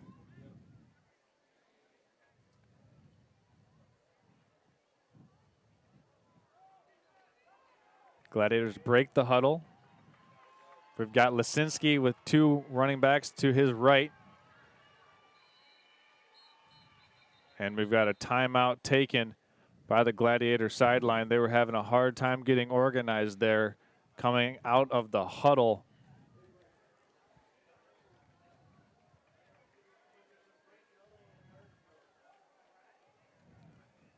So this is a critical possession here for the Gladiators. They get a stop, they get a break on the Treemstra Shanks punt, And now they got the ball at the Blue Devil 38. This is a golden opportunity here because there's 8 minutes, 25 seconds left in the third quarter.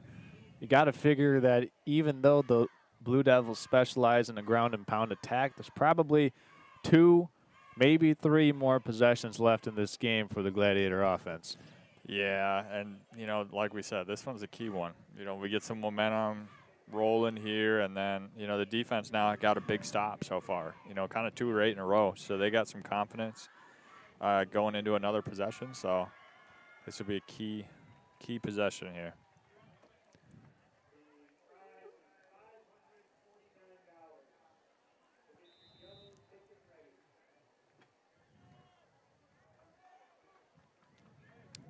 So Gladiators, after that timeout, they had to burn it. That might come back to bite them too. Burning that first timeout here with 8:25 remaining in the third quarter. It'll be Tyler Endress, flanked to his right by Bo Bellinger in the shotgun. 3 down linemen for the Blue Devils. Endress dropping back to pass, going down the sideline, looking for Cam Sellers. Cam Sellers got it. Cam Sellers with the completion from Endress on just a nice little 9 route all the way down to the 15-yard line. Pitch and catch of 23 yards.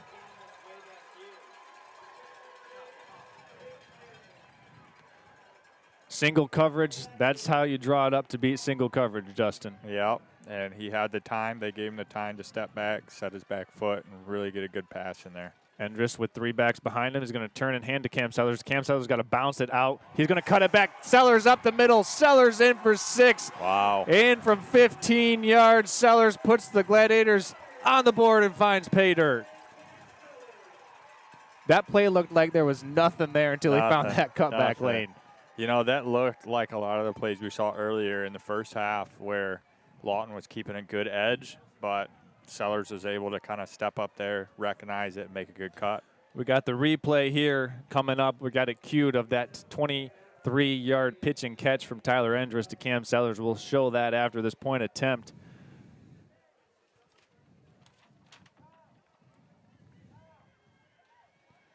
DeCarlis to snap, Shepard to hold, Wild Fong to put it up.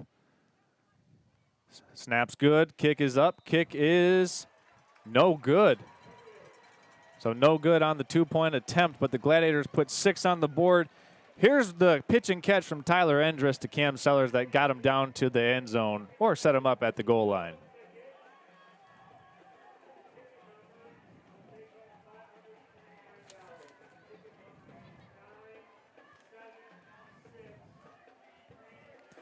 So, Justin, we talked about the sequence of events that the Gladiators needed to have happen for them to get back into this game and to make it feel like a football game again. And it certainly does, as it's now a 1-possession plus 2-point attempt or 2-point conversion from being a tie game. And here's the touchdown run from Cam Sellers. Yeah, Cam Sellers just found that cutback lane, and once he found the cutback, he was able to, I mean, it was a beautiful cutback. Yep. Yeah, he was able to see it and then take off that second level.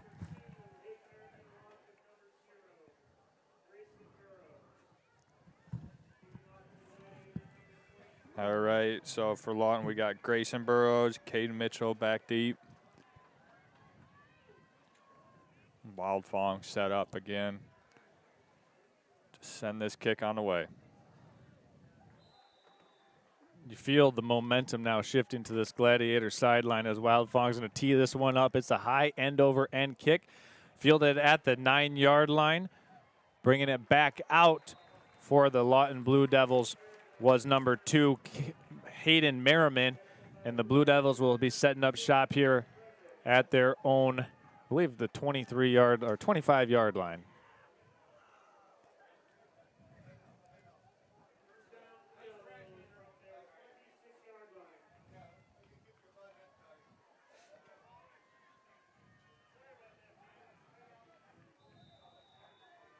All right, here we go. Quick under center once again for the Blue Devils.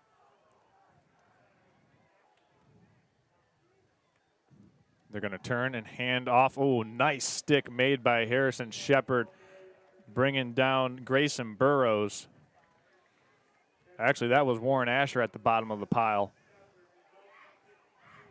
And the two of those guys combined to bring down Burrows. Burrows is going to be a sore guy after this. He's been toting the ball a lot for the Blue Devils. Yep.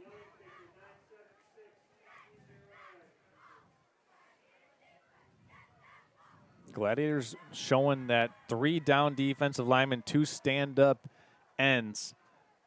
But they've got 8 guys at the line of scrimmage. Quick's going to turn and hand off. There's a nice shoestring tackle made. Looked like the first Gladiator in there was number 5, Harrison Shepard, getting the shoelaces of Caden Mitchell. And I think kind of the nice thing we're seeing here is they're keeping those 2 outside guys on the D-line upright, right? Yep. So they're able to kind of look over that offensive line and see what's going on and then getting an idea and lets them be able to identify what's a fake and what's actually real going on. Yeah, sometimes when you put your hand in the ground, you can't keep your head up and see what's going on. And eye discipline here for those defensive ends is so crucial. Here's a snap. Quick's going to hand off. He's keeping it. He's brought down. Big-time stick by Tyler Cadlick, and this is going to bring up a 4th down for the Blue Devils. Man, what a play made by number 7 in blue. Yeah, and we've seen them run that play a couple times now, that misdirection, and lets them keep it, and that was a huge stop, huge stop. So back-to-back 3-and-outs forced here for the St. Francis Gladiator defense on consecutive possessions for the Blue Devils to start the 3rd quarter. It's 4th and 4. So you got to be aware of a hard count here because that would be a first down, a free set of downs if they do try to go for that hard count here, Justin. Yep. They snap it. Treemstra puts his right foot down, high kick, sending Harrison Shepard back. He's going to field it at the 14-yard line. Shepard with the lead block from Sellers. Shepard out to the Gladiator 26. He's got a return of 12 yards, and that's where the Gladiators will set up shop here with a chance to tie this game with a touchdown and 2-point conversion. That was a big takedown from Lawton from number 55, Mason Main. Yeah, we've seen now on 2 separate occasions each team's punter really flip field position. We saw Warren Asher do it for the Gladiators, and we definitely saw Treemstra do it right there, making up for that bad punt he had on the series prior. Gladiators coming out in another spread formation. Twins to the top and bottom of the screen. Endress in the shotgun, flanked by Bellinger. Actually, this is a direct snap to Lisinski. Lisinski is going to pick his way to the 30-yard line. Ball came out, but the far side line judge says that Lisinski was down. 4 yards gained on 1st and 10 out to the 31-yard line. Yeah, they were going after that one, trying to get the strip on that one, but was able to hold on to it, get down. We've seen this spread offense yield some more results against this Lawton defense. You got to have a counterpunch in your bag when the team just says, hey, we're not going to let you run your typical stuff. As the Gladiators come out with trips to the top of the screen. Endress next to Bellinger. 4-down defensive lineman for the Blue Devils. Cam Sellers in motion. They're going to hand to Sellers. Sellers working around the edge. Nice pursuit by the Blue Devils. Sellers gets back. Maybe a gain of 2 yards on the carry. So it's going to be a 3rd and 3. Really good job of stringing that one out was I believe it was 55, Mason Main. And let's see here, we get it right. Rocky Carson. Also good job of setting the edge by those cornerbacks in pursuit. They saw that jet sweep coming. Endress back under. Yeah, go ahead, Justin. Big 3rd down right here. Back under center is Endress. Hard count applied. There's a handoff to Sellers. Sellers breaks free. Sellers has got track speed. Sellers in a foot race. Can he take it? Yes, he can. Cam Sellers takes it all the way. 36. Actually, give him a 64-yard touchdown. Sellers in for 6, and right just like that, the Gladiators are within a 2-point conversion from tying this game. That was a huge play. You know, we said it was a big 3rd down, but once he got through that hole, turned on the jets, he was gone. Justin, here's the play here. walk us through this one. Let's bring that one back a little bit, Austin, so Justin can walk us through this. They're just going to come down, pull the right guard. Yep, and you see he kind of gets right there. Nice little cut. And as soon as he hit to the second level, it was jets on. Like Charles was saying, that track speed's on there. Gone. And leading the way, so we can give proper credit, that was Zach Winowicki who came around pulling. Harrison Shepard in the Wildcat formation, going to try to get it in there. He cannot. He's still on his feet, but he's eventually brought down. So 2-point attempt, no good. And the Gladiators put 6 more on the board, but are still down by 2. The momentum certainly well on their side after that lightning strike from Cam Sellers brings them within 2 points. Yeah, that's huge. That's 12 points unanswered right now. So we'll kind of see what the adjustments are. And the thing is, all 12 of those points have come within about a 4-minute span here in the third quarter. Yep. So while we have an opportunity, we want to give a shout out to our friends at Grand Traverse Hauling. They're your go-to source for any medium to large-scale junk removal needs in northern Michigan's northwest corridor. Specializes in hauling away your unwanted materials and other items, from junk removal, foreclosures, remodels, furniture and appliances, and everything in between. Don't believe us? See for yourself online at grandtraversehauling.com. And while you're at it, mention you saw this commercial or this read, or maybe I told you about it by listening to me, and you'll get a $25 off coupon of a large dumpster rental. That's Grand Traverse Hauling, people. If you're looking for a fall remodel or renovation, take care of your clutter with Grand Traverse Hauling. Sam Wildfong teeing it up from the 40, sending it down. It's going to skip, field it at the 10, bringing it back for the Lawton Blue Devils is Tim Willoughby, where he's dropped at the 22-yard line. Yeah, the old turf got him there. But that was, we've been seeing a lot of these squib kicks. They've been coming off. I kind of went, right past the one guy that initially was about to field it and had a weird little twist on it.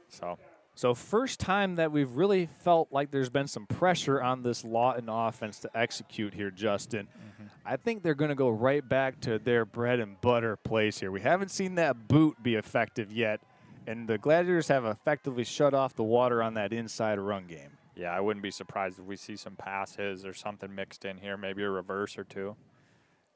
There's a drop back to pass, throwing it down the sideline. Receiver got tripped up. Intended target was Willoughby. Harrison Shepard was in coverage. I apologize. That was Cole Burke. And they got their feet tangled at about the 30-yard line. And that back judge had a flag in his hand, but I think he just decided to go with inadvertent contact there. Yeah, I think that was more just, hey, getting tripped up. I didn't see anything real blatant on that one. But it did look like, for sure, like we said, coming out with a pass, kind of design pass as well. He kind of threw it in the direction of where the guy was going to be. Here's Quick under center once again. They've got one receiver to the top of the screen.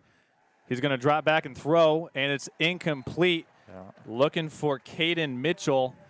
So 2 incomplete passes are going to put the Blue Devils in a 3rd and long.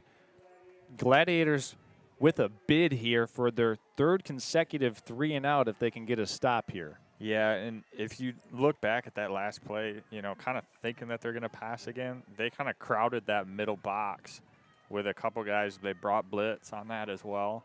And so I think, the Gladiators defense is kind of feeling themselves right now, kind of getting into it, throwing some stuff, and feeling good. We haven't seen the Blue Devils really be able to stretch the field here on the perimeter as they go with 2 receivers to the bottom of the screen. And it looks like the Blue Devils are forced to take a timeout because the play clock was winding down. And as the Blue Devils take a timeout, we're going to take a timeout as well. Hear from our friends at BC Pizza. We'll be back in 30 seconds after this.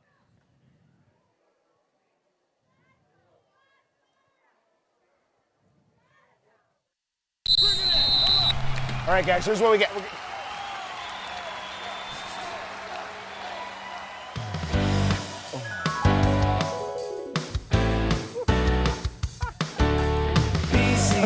Pizza, BC Pizza, hometown handmade gourmet. Coach, what do we do? We get BC Pizza. BC Pizza, BC Pizza.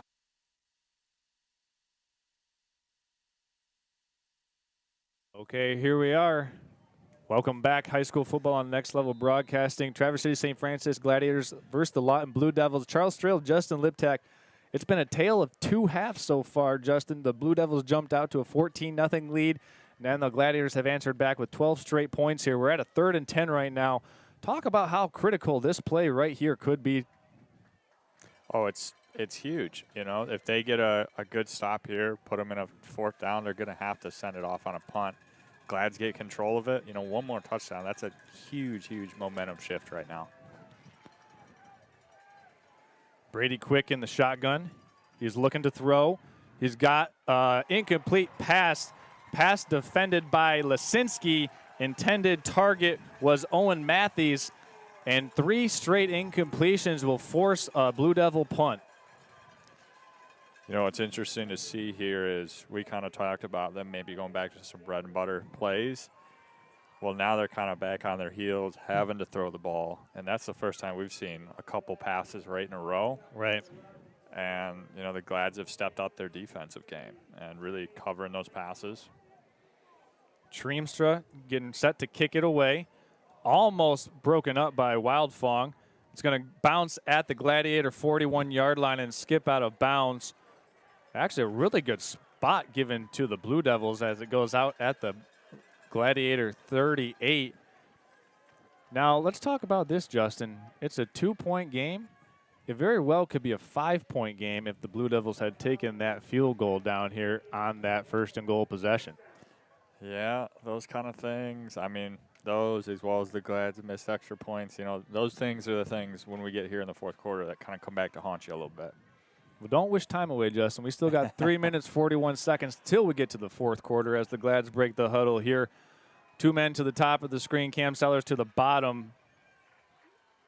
Tyler Endress in the shotgun. Actually, gun 2 back now. Blue Devils with 3 down defensive linemen. They're going to hand off to Cam Sellers up the middle. Cam Sellers with a running lane. He's out to Blue Devil territory. Sellers with a gain of 14 yards on 1st and 10. They're starting to run out of this gun look now, Justin. How does that impact how the defense has to play them with the offense all spread out? Well, it spreads them out. You know, in the first half we saw it. They're able to pack a lot of people right in the box there and kind of mess up that inside run. And they were really big in the first half on kind of running off those pulling guards. And when you're spread out like that, it's not happening.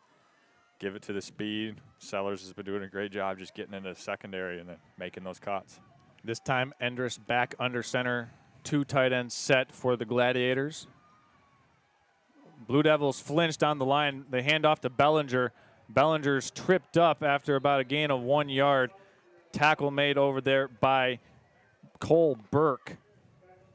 Thought they were going to get a neutral zone violation there on the defensive tackle, number 66, Caleb McLemore, but line judges said that he got back and didn't infringe on the snap. Yeah, that was a close one there. That could have been huge. Gladiators go back to gun, Justin. I wouldn't be surprised if they take advantage of this single coverage down here. Hayden Merriman one-on-one versus Cam Sellers.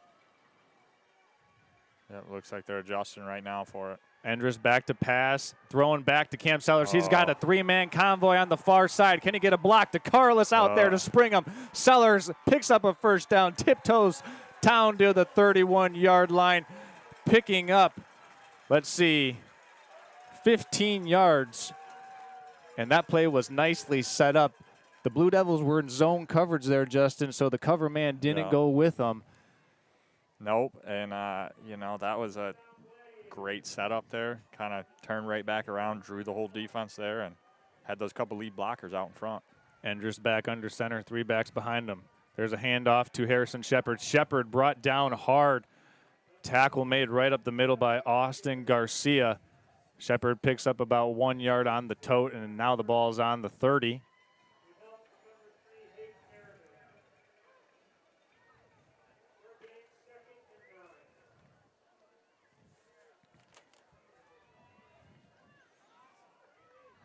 Field goal range for the Gladiators, probably right around the 10-yard line, the 10 to 15-yard line. That would set up about a 32-yard field goal if they really needed to have it.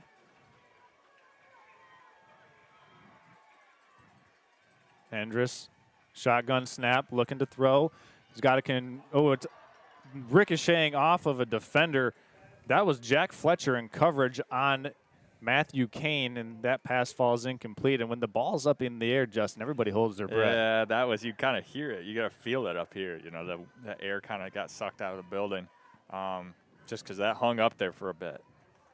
Fletcher with good coverage. Kane just tried to run a little out route, and it bounced off of Fletcher's helmet. So this will bring up 3rd and 9 from the 25, actually.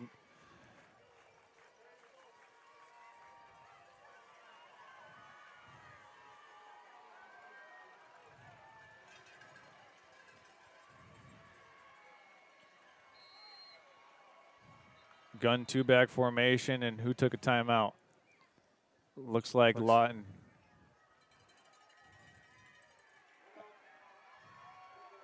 Actually, oh, that was St. Francis. St. Francis taking the timeout. So the Gladiators have used 2 timeouts here in the 3rd quarter, Justin, just on procedural manners, making sure that they're in the right formation. But this is a pretty crucial play. We're only in the 3rd quarter, but this game feels completely different than it did about an hour ago at halftime. Yeah, it's taken kind of a 180 shift, you know, just in the momentum, the feeling, you know, kind of what we're seeing. A lot of energy out there right now with the Glads kind of cruising down the field. Well, let's talk about some of the key plays that the Gladiators have made here. It's been Cam Sellers doing a lot of the legwork here, but he's got a couple of nice blocks on that 60-yard touchdown run. It was Rabadiak who set him up. Actually, I believe it was Winowicki who teed him up. Zach Winowicki, 72, made that lead block for Cam Sellers.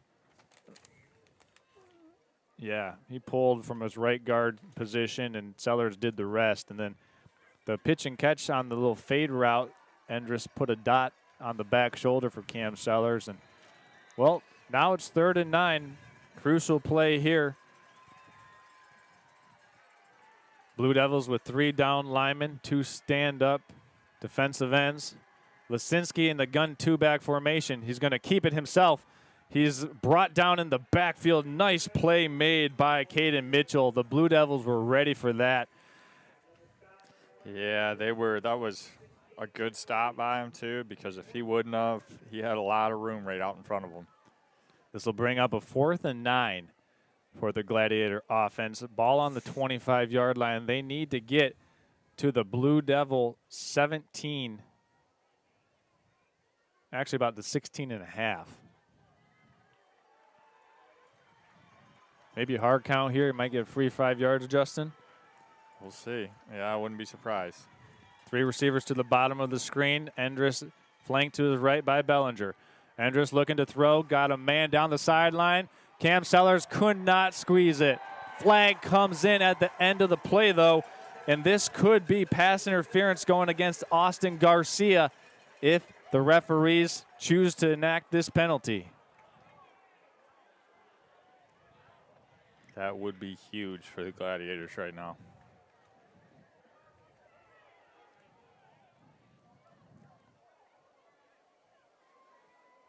The ball was a little bit underthrown.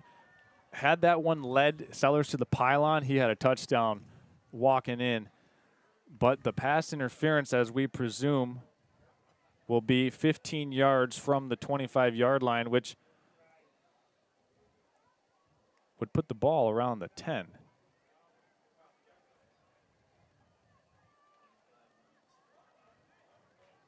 And it is indeed pass interference against Garcia and the Blue Devils. That's a tough call for Garcia. I think what the official called that on was the premise that he didn't turn his back, or excuse me, he had his back turned and didn't turn around and find the ball in the air. Yeah, kind of got in the way of the receiver being able to have the opportunity to make a play on the ball. And we see that call made a lot in college and in the NFL, and we see it here enforced against the Blue Devils. Endress going to hand up to Cam Sellers on an offset formation. That very well will be the last play of this third quarter, a quarter dominated by the Gladiators in yards, score, and a completely different shift as we head toward the fourth quarter. Each team will march 90 yards, and we'll strap the chin strap up for 12 more minutes of football here, Justin. Gotta be looking forward to this one. Yeah, you know, there's been a big shift, like you said, momentum shift, as well as just a time of possession shift.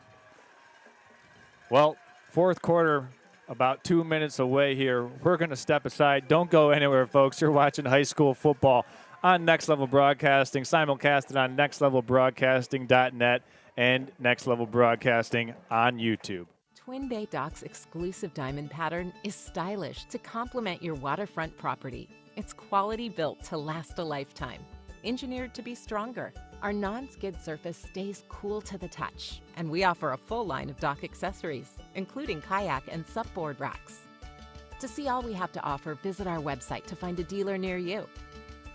Twin Bay Docks, simply exceptional quality.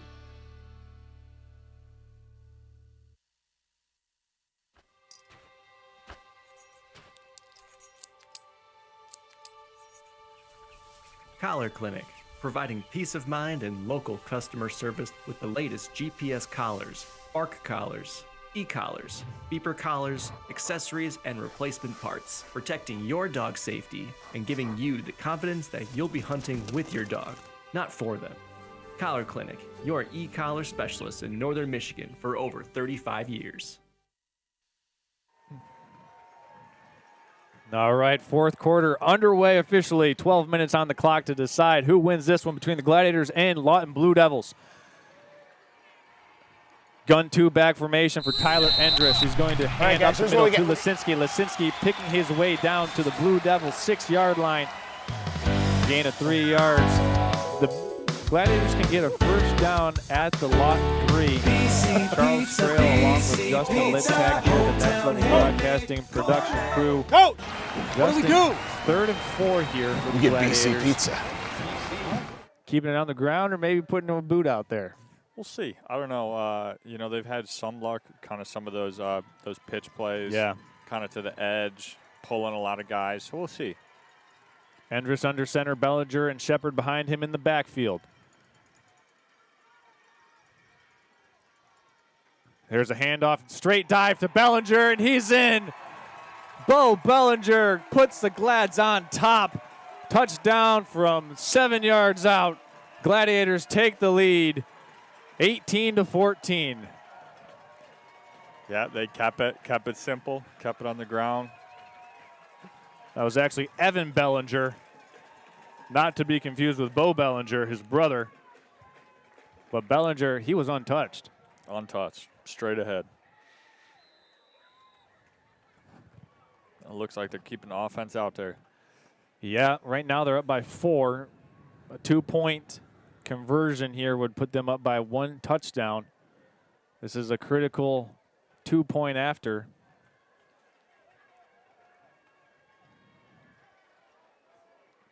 Spread formation, twins to the top and bottom of the screen. Endress drops back to pass. Looking, over the middle, incomplete. Intended for Lisinski, and he just couldn't squeeze the pigskin as that pass goes incomplete. But nonetheless, Justin, the Gladiators put another 6 on the board. That's 18 unanswered points, and now the Lawton Blue Devils. Let's see if they're able to get back to what we've seen them do in the first half, but have been unable to do so far in the second half. Yeah, we'll see. It's, you know, I think they're going to have to take a second and look back at, like, hey, what were we doing right in the first half? Get back to the bread and butter and, you know, get some momentum going.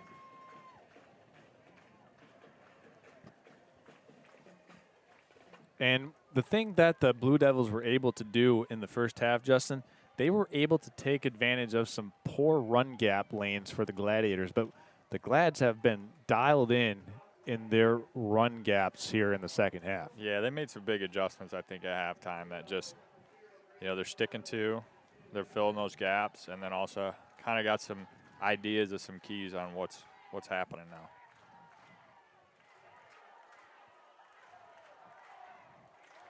As Wild Fong ready to send it away. Back deep for the Lawton Blue Devils is Merriman and Burrows. High end over end kick going to be fielded by Merriman at his own 6. Merriman making his way and eventually brought down by Cam Sellers at the 21-yard line. While we have an opportunity to do so, we want to tell you about Collar Clinic.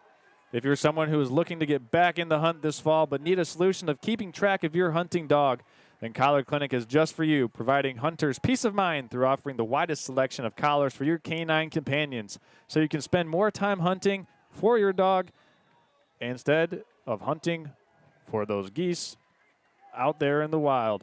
Visit collarclinic.com or call 800-430-2010 to learn how they can help you or a friend. That's Collar Clinic, the GPS and e-collar specialist since 1988.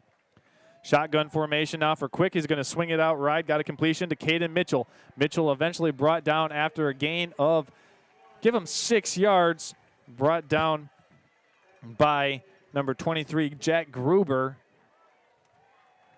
That's, well,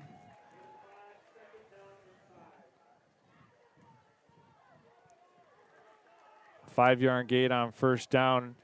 What the Blue Devils need is a first down. They haven't had one all second half. No, not at all.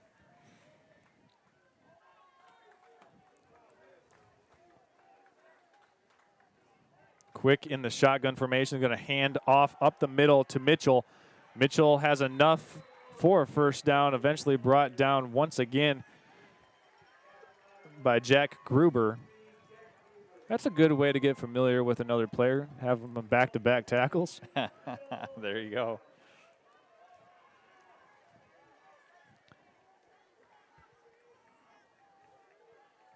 Ten minutes, 10 seconds remaining here in the final quarter. Gladiators up by 4. Shotgun formation now. Quick's going to sling this one out wide. Got a completion. Gruber makes a nice open field tackle. That's right there. That's back-to-back-to-back tackles, and that one goes down as a tackle for loss. Yeah. That's huge, especially when they air it out to one of the sides. Having a DB that can come up there, make that. Wonderful play. Sure-handed tackle made by number 23 in blue. And the Blue Devils have kind of switched it up here, Justin. They've gone spread on this possession. They've got 2 completions, 1 little inside zone run that they ran. Picked up the first down. Let's see what they've got in store here on 2nd and 11. Quick, looking to pass. It's caught. What a catch made by Grayson Burrows. He's got enough for first down yardage. That ball went through about 3 hands and somehow found Burrows. Yeah, I thought it was going to get tipped at the line. We had, and then also just a secondary went through another, I think, 2 guys' hands, but then a huge stick there at the end by Harrison Shepard.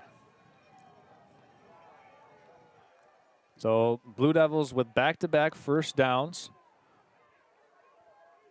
They're taking a lot of time here on offense, getting the play in from the sideline. But the play clock didn't start until the official wound the clock or signaled. As Quick is going to look to throw again. Batted up in the air. Nice play made. That was Luke Gorman who got his big right hand up there to knock that pass and make it incomplete. You know, he's been close on a couple of these passes and finally made the connection with it. So as he's listed, quarterback Brady Quick is listed at 5'7". So oftentimes it's like the Drew Brees passing effect. You can get some of those batted passes when the quarterback is having to kind of arch over and kind of loop it over the line of scrimmage. That should be a penalty against the Blue Devils.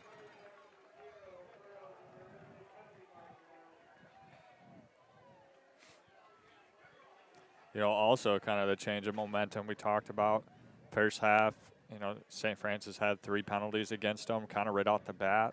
Blue Devils only had 1. Yep. Now it's flipped. I think the Blue Devils are now up to 4 penalties now. Yep. and they've been putting themselves behind the chains. They were not doing that in the first half. They were able to get 3, 4, 5, 7 yards, and then boom, a 40-yard run or a 60-yard run.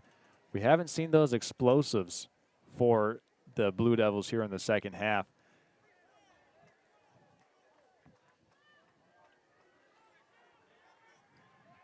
Eight minutes and 25 seconds. Quick, going to drop back to pass.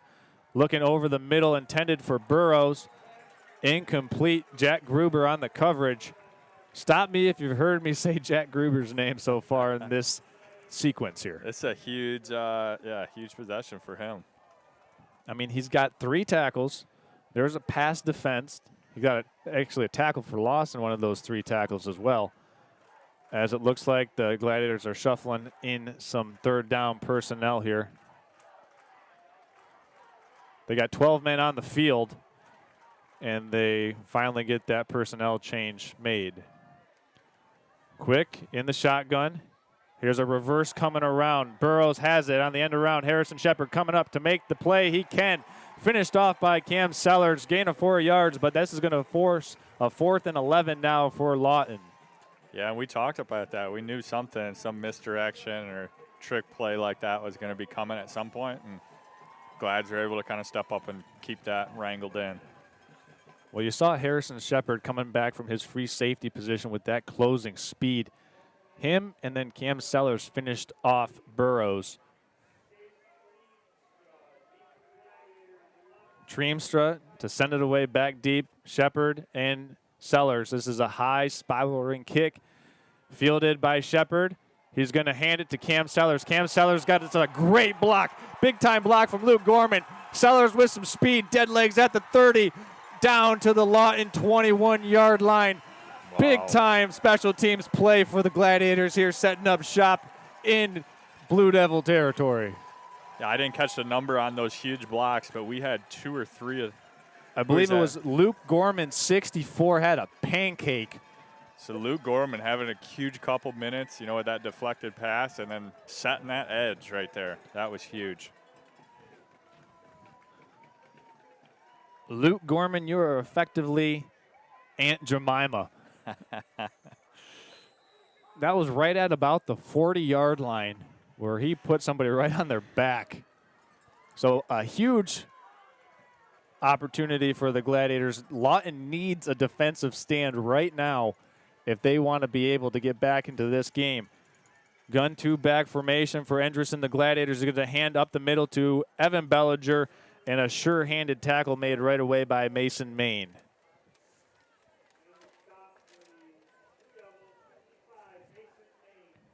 Here's that punt. Yeah, you see it right here. They're going to set this edge up. Boom! Luke Gorman right at the 40. And Sellers did the rest.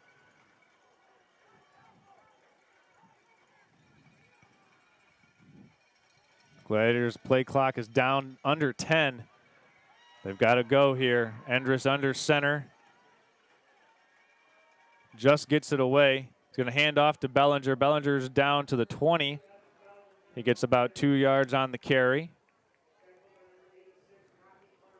So this could set up, if they're unable to get this third down conversion here for St. Francis, Justin, potentially a field goal attempt to go up by 7 points. Mm-hmm. Now, for all those who are tuning in right now and weren't here to see the JV game ended 0-0 as the Gladiators had an opportunity to attempt a 3-point field goal to win it, but they just decided to go for a fake. Endress looking to pass, rolling out right, throwing, got a completion to Sam Wildfong. Wildfong breaks 2 tackles. Oh. He's in for 6. Sam Wildfong in on the 20-yard pitch and catch.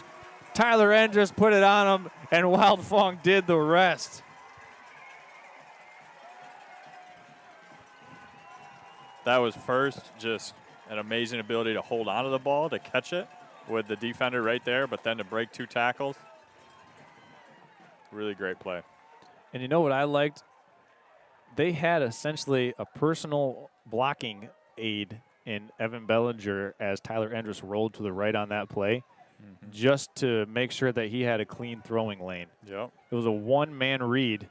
He was looking for Wildfong pretty much the whole time, using the wide side of the field, as Wildfong now will have to gain his composure and try to put this one through for the point after. Snaps good from Bellinger. Harrison Shepard the hold. This one clanks off the upright, and kick is no good. But the Gladiators are up by 10. Here's this touchdown pass from Tyler Endress to Sam Wildfong. Wildfong caught it. Not one, but two tackles he broke through to take that one in for 6 from 20 yards out. Justin, it's been 24 unanswered points right now for St. Francis. Yeah, and you talk about a 180 shift from the first half to the second half. I mean, I don't know what they did at halftime, but it's been working. Well, one thing that the St. Francis passing game that they've done is they just said, hey, we're just going to go straight drop back, shotgun. We're done pulling guards because Lawton was coming right through when those guards were pulling, causing a lot of problem in the backfield. And the Gladiator defense, though, Lawton picked up a couple first downs on that most recent possession. But before that, if you count the goal line stand at the end of the second quarter, 4 3-and-outs. Yep. Up to where not counting that most recent Lawton possession, but man, it's been a 180 flip as Wildfong sends it deep away, high end over end kick, fielded by, actually that's Merriman at his own 5. He gets out to the 20 on a 15-yard return. Ball came out at the end. Near side line judge is saying that Merriman's knee was down. And the Lawton Blue Devils come out with a gotta-have drive with 6:43 remaining in the fourth quarter. Yeah, they got to get something going here. Want to remind everyone that these two teams locked horns last year. Lawton won 38-6, and then Lawton last season eventually went on to outscore their opponents 400-142. They eventually lost to North Muskegon in the district final 27-24. As Quick's going to roll out right. He's got a completion in the flats to Burrows, but should be incomplete as it looked like he trapped it. That was Luke Gorman again, right in his face. Almost got another deflection, but put a lot of pressure on him.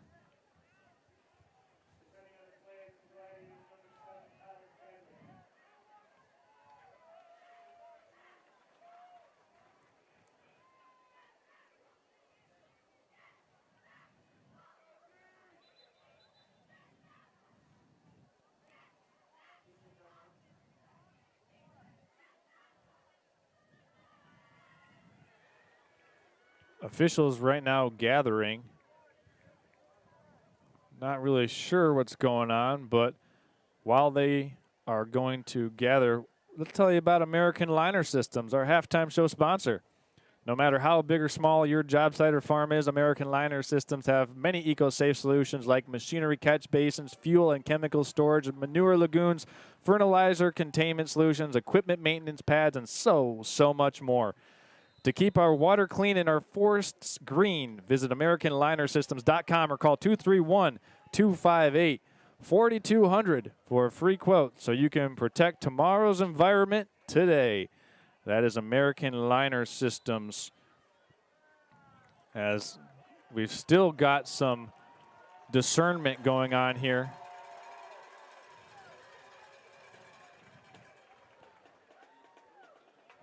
Justin, did you get a chance to catch what the officials might be conferencing about? I don't know if they were resetting or what was kind of going on there. I couldn't really understand what was going on.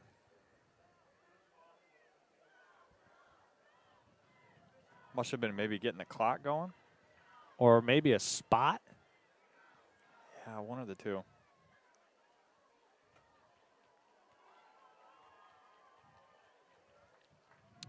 Yeah, I think it's, I don't know.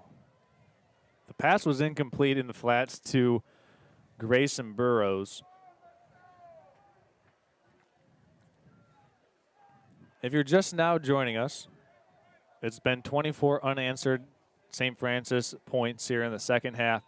Lawton had a 14-0 halftime lead, and it's been all Gladiators since. Quick going to keep it himself. He's met by Jack Gruber after about a gain of 2 yards on that quarterback keeper.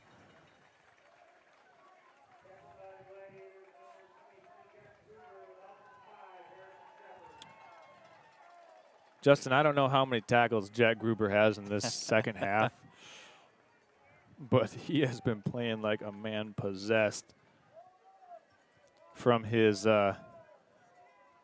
linebacker spot. Well, he's kind of flexing out all over the place. You know, he's made a couple nice plays in coverage, pass defense, tackle for loss.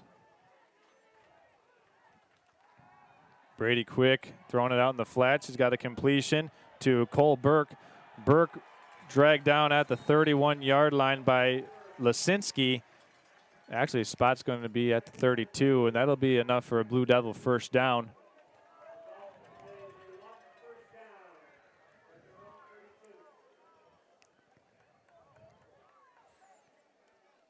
And Lawton right now really forced to play in a style that they're, I don't want to say uncomfortable with, but a style that they would prefer not to play in. Yeah, I wouldn't say it's their go-to. You know, they kind of came out of the game, the beginning of the game.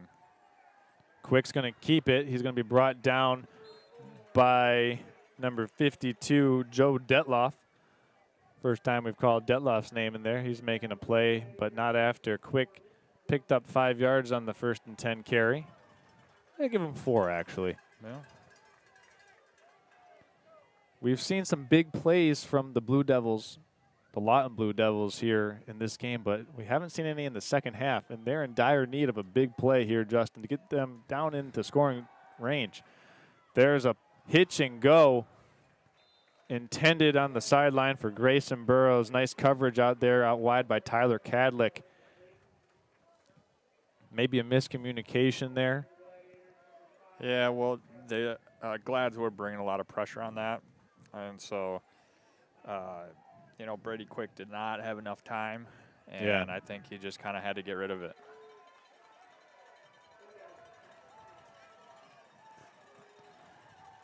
Gladiators still with 5 men on the line of scrimmage. 3 down defensive linemen, 2 stand-up ends. Showing pressure up the middle. Quick's going to scramble. He's going to go down. Sacked for a loss. That's Joe Detloff coming in again, making another play on this set of downs. And that's going to be a loss of 6 yards. It'll make it a 4th and 11. Actually, about 4th and, from the sticks, it's 4th and 11.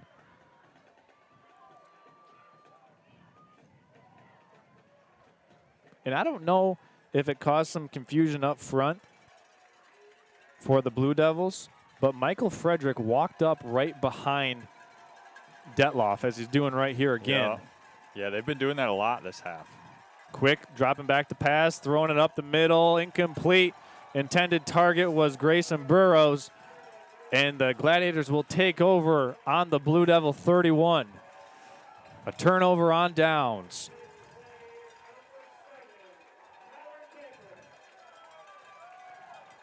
That was Tyler Cadlick on the coverage again.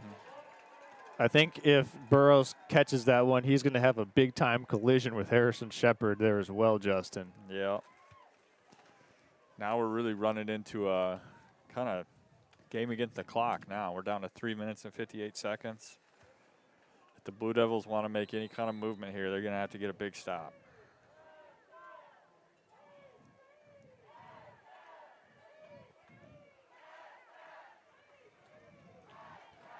Tyler Endress under center. Offset I formation. He's going to give and hand to Lisinski. Lisinski trying to get the edge, and he's brought down out of bounds after a gain of 6 yards on the carry.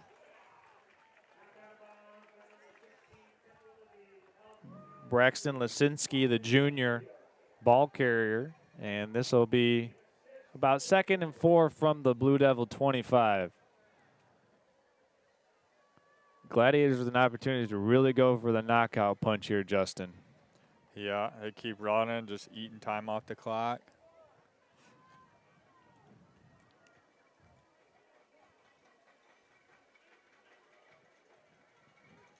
Full house backfield behind Endress. Quick snap, pitch out to Lisinski. Cuts up upfield. Lisinski is going to take this one all the way in. 25-yard touchdown. Braxton Lisinski delivers the knockout punch. Wow.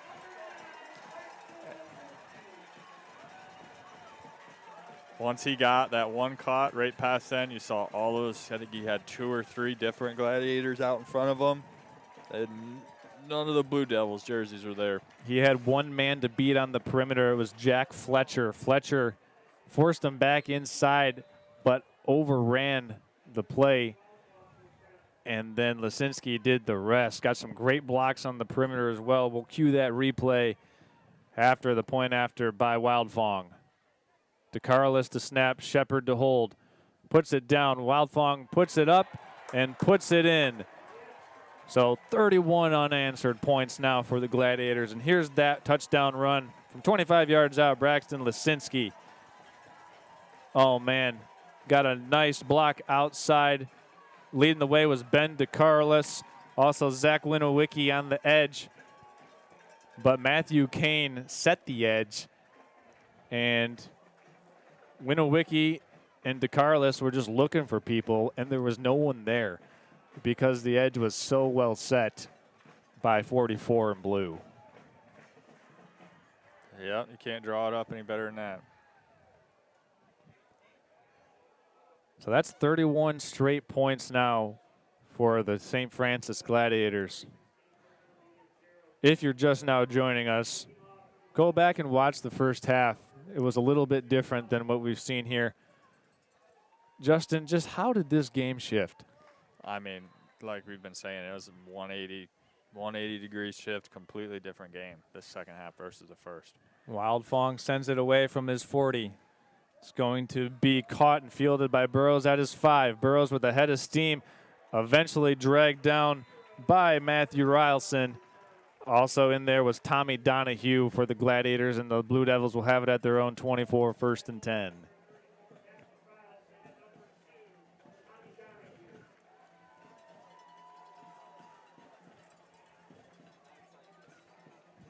.338 left in the game. 31 straight points for the Gladiators.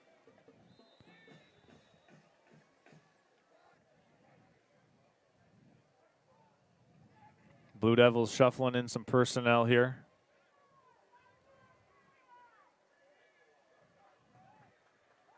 Justin, just looking at the sidelines and the depth, do you think that this could be attributed to some attrition as well? Yeah, you know, the bench for Lawton does not seem as deep, near as deep as the St. Francis sideline. That was Caden Mitchell on the carry, but you know, Lawton has been shuffling in some offensive linemen and defensive linemen that have only played, you know, one way. Some of those defensive backs and linebackers have been playing skill positions on offense as well. And maybe that has been a case where they've been worn down a little bit. Just a lot of snaps in this game. Yeah. There's a handoff up the middle. Trying to sneak his way through the defense was Owen Matthews. He picks up 7 yards on the carry, and it'll bring up a 3rd and 1. Go ahead. And as well, just that first half, the amount of time of possession that Lawton had, it could have got those guys kind of tired out a little bit.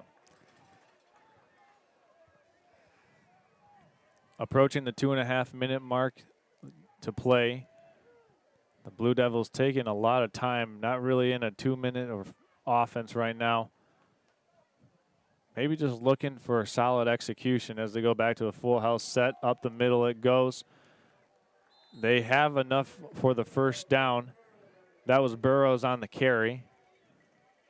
Looked like he was brought down by, I think it was Matthew Rylson and Warren Asher.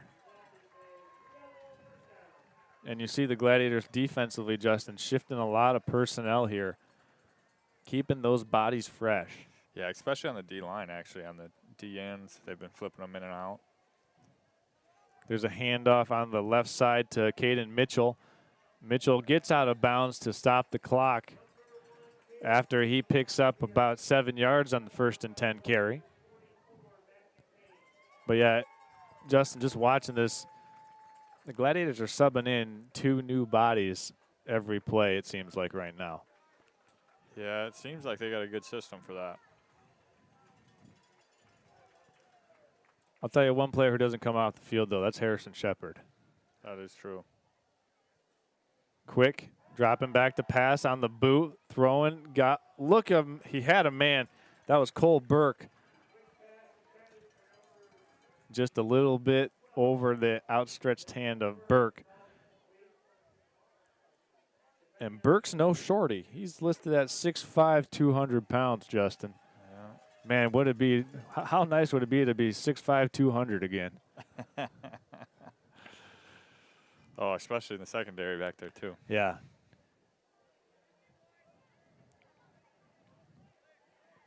Clock stops on the incompletion. 1 minute, 52 seconds left to go. Ball's on the ground. Looked like a errant snap. Quick got back on top of it. That'll force the clock to keep running, and it'll bring up a 4th and 5. I don't know if we're going to see these timeouts be used or not. Yeah, I think the way that the Blue Devils have been approaching this possession here, given their, I don't want to say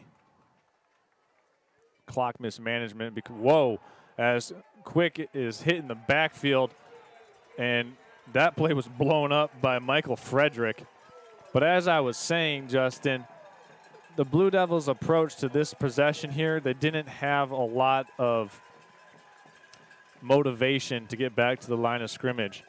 I don't want to say it was clock mismanagement. I just wanted to see, I think the coaches wanted to see if they could execute. Yep. No, definitely. At the end of the game.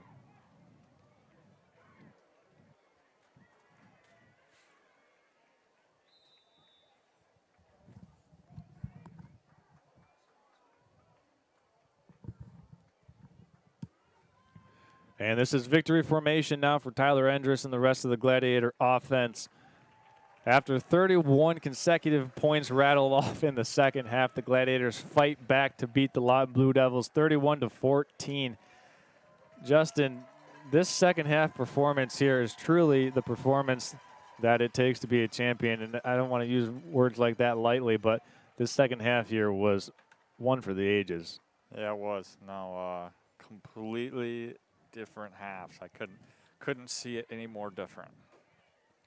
Harrison Shepard in there for victory formation. Tyler Endress takes one final knee, and that's going to do it here as the teams gather around midfield to shake hands. Next up on the schedule for St. Francis, they'll be making the trip down to Berrien Springs. That game will be September 13th, kickoff at 7 o'clock. You can find it right here on nextlevelbroadcasting.net and Next Level Broadcasting on YouTube. That one you surely don't want to miss, as the Glads will take their 2-0 record down south and put it all on the line to see if they can go 3-0 to start this first 1/3 of the season. Justin Liptak, your final thoughts here from Thurlby Field. No, just a wild game. You know, we started out as a great weather, great Saturday afternoon for some football here in northern Michigan, and the game really turned out to be one of those. Just a really crazy game to watch, so it's a great time. It was a fun one, and we want to thank all of our sponsors for being a part of today's game. That's Redmond Automotive, Pop Excavating, the Traverse City Cherry Capital Airport, Twin Bay Docks, BC Pizza, Alpers Excavating, Grand Traverse Hauling, 3 West Commercial, Collar Clinic, Team Elmer's, That's a Pizza, Traverse Catholic Credit Union, Piggio's Pizza, Red Mesa Grill, and Magnum Hospitality. for making this game possible for you to watch from the comfort of your own living room or the comfort of wherever. Deer camp, out on the lake, out on the boat. It's been a blast here. Charles Strail officially signing off here from Thurlby Field. Next week, the Gladiators take on Berrien Springs on the road. With our broadcast crew, we send our best regards. Have a great rest of the weekend. For Justin Liptek, myself, Austin Mong, our executive producer, Burr Ari, our head of videography, and Shane Smith, Mr. Do-It-All, we say thank you, and until next time, everyone, have a great rest of the day. This has been a presentation of high school football on Next Level Broadcasting. Good night.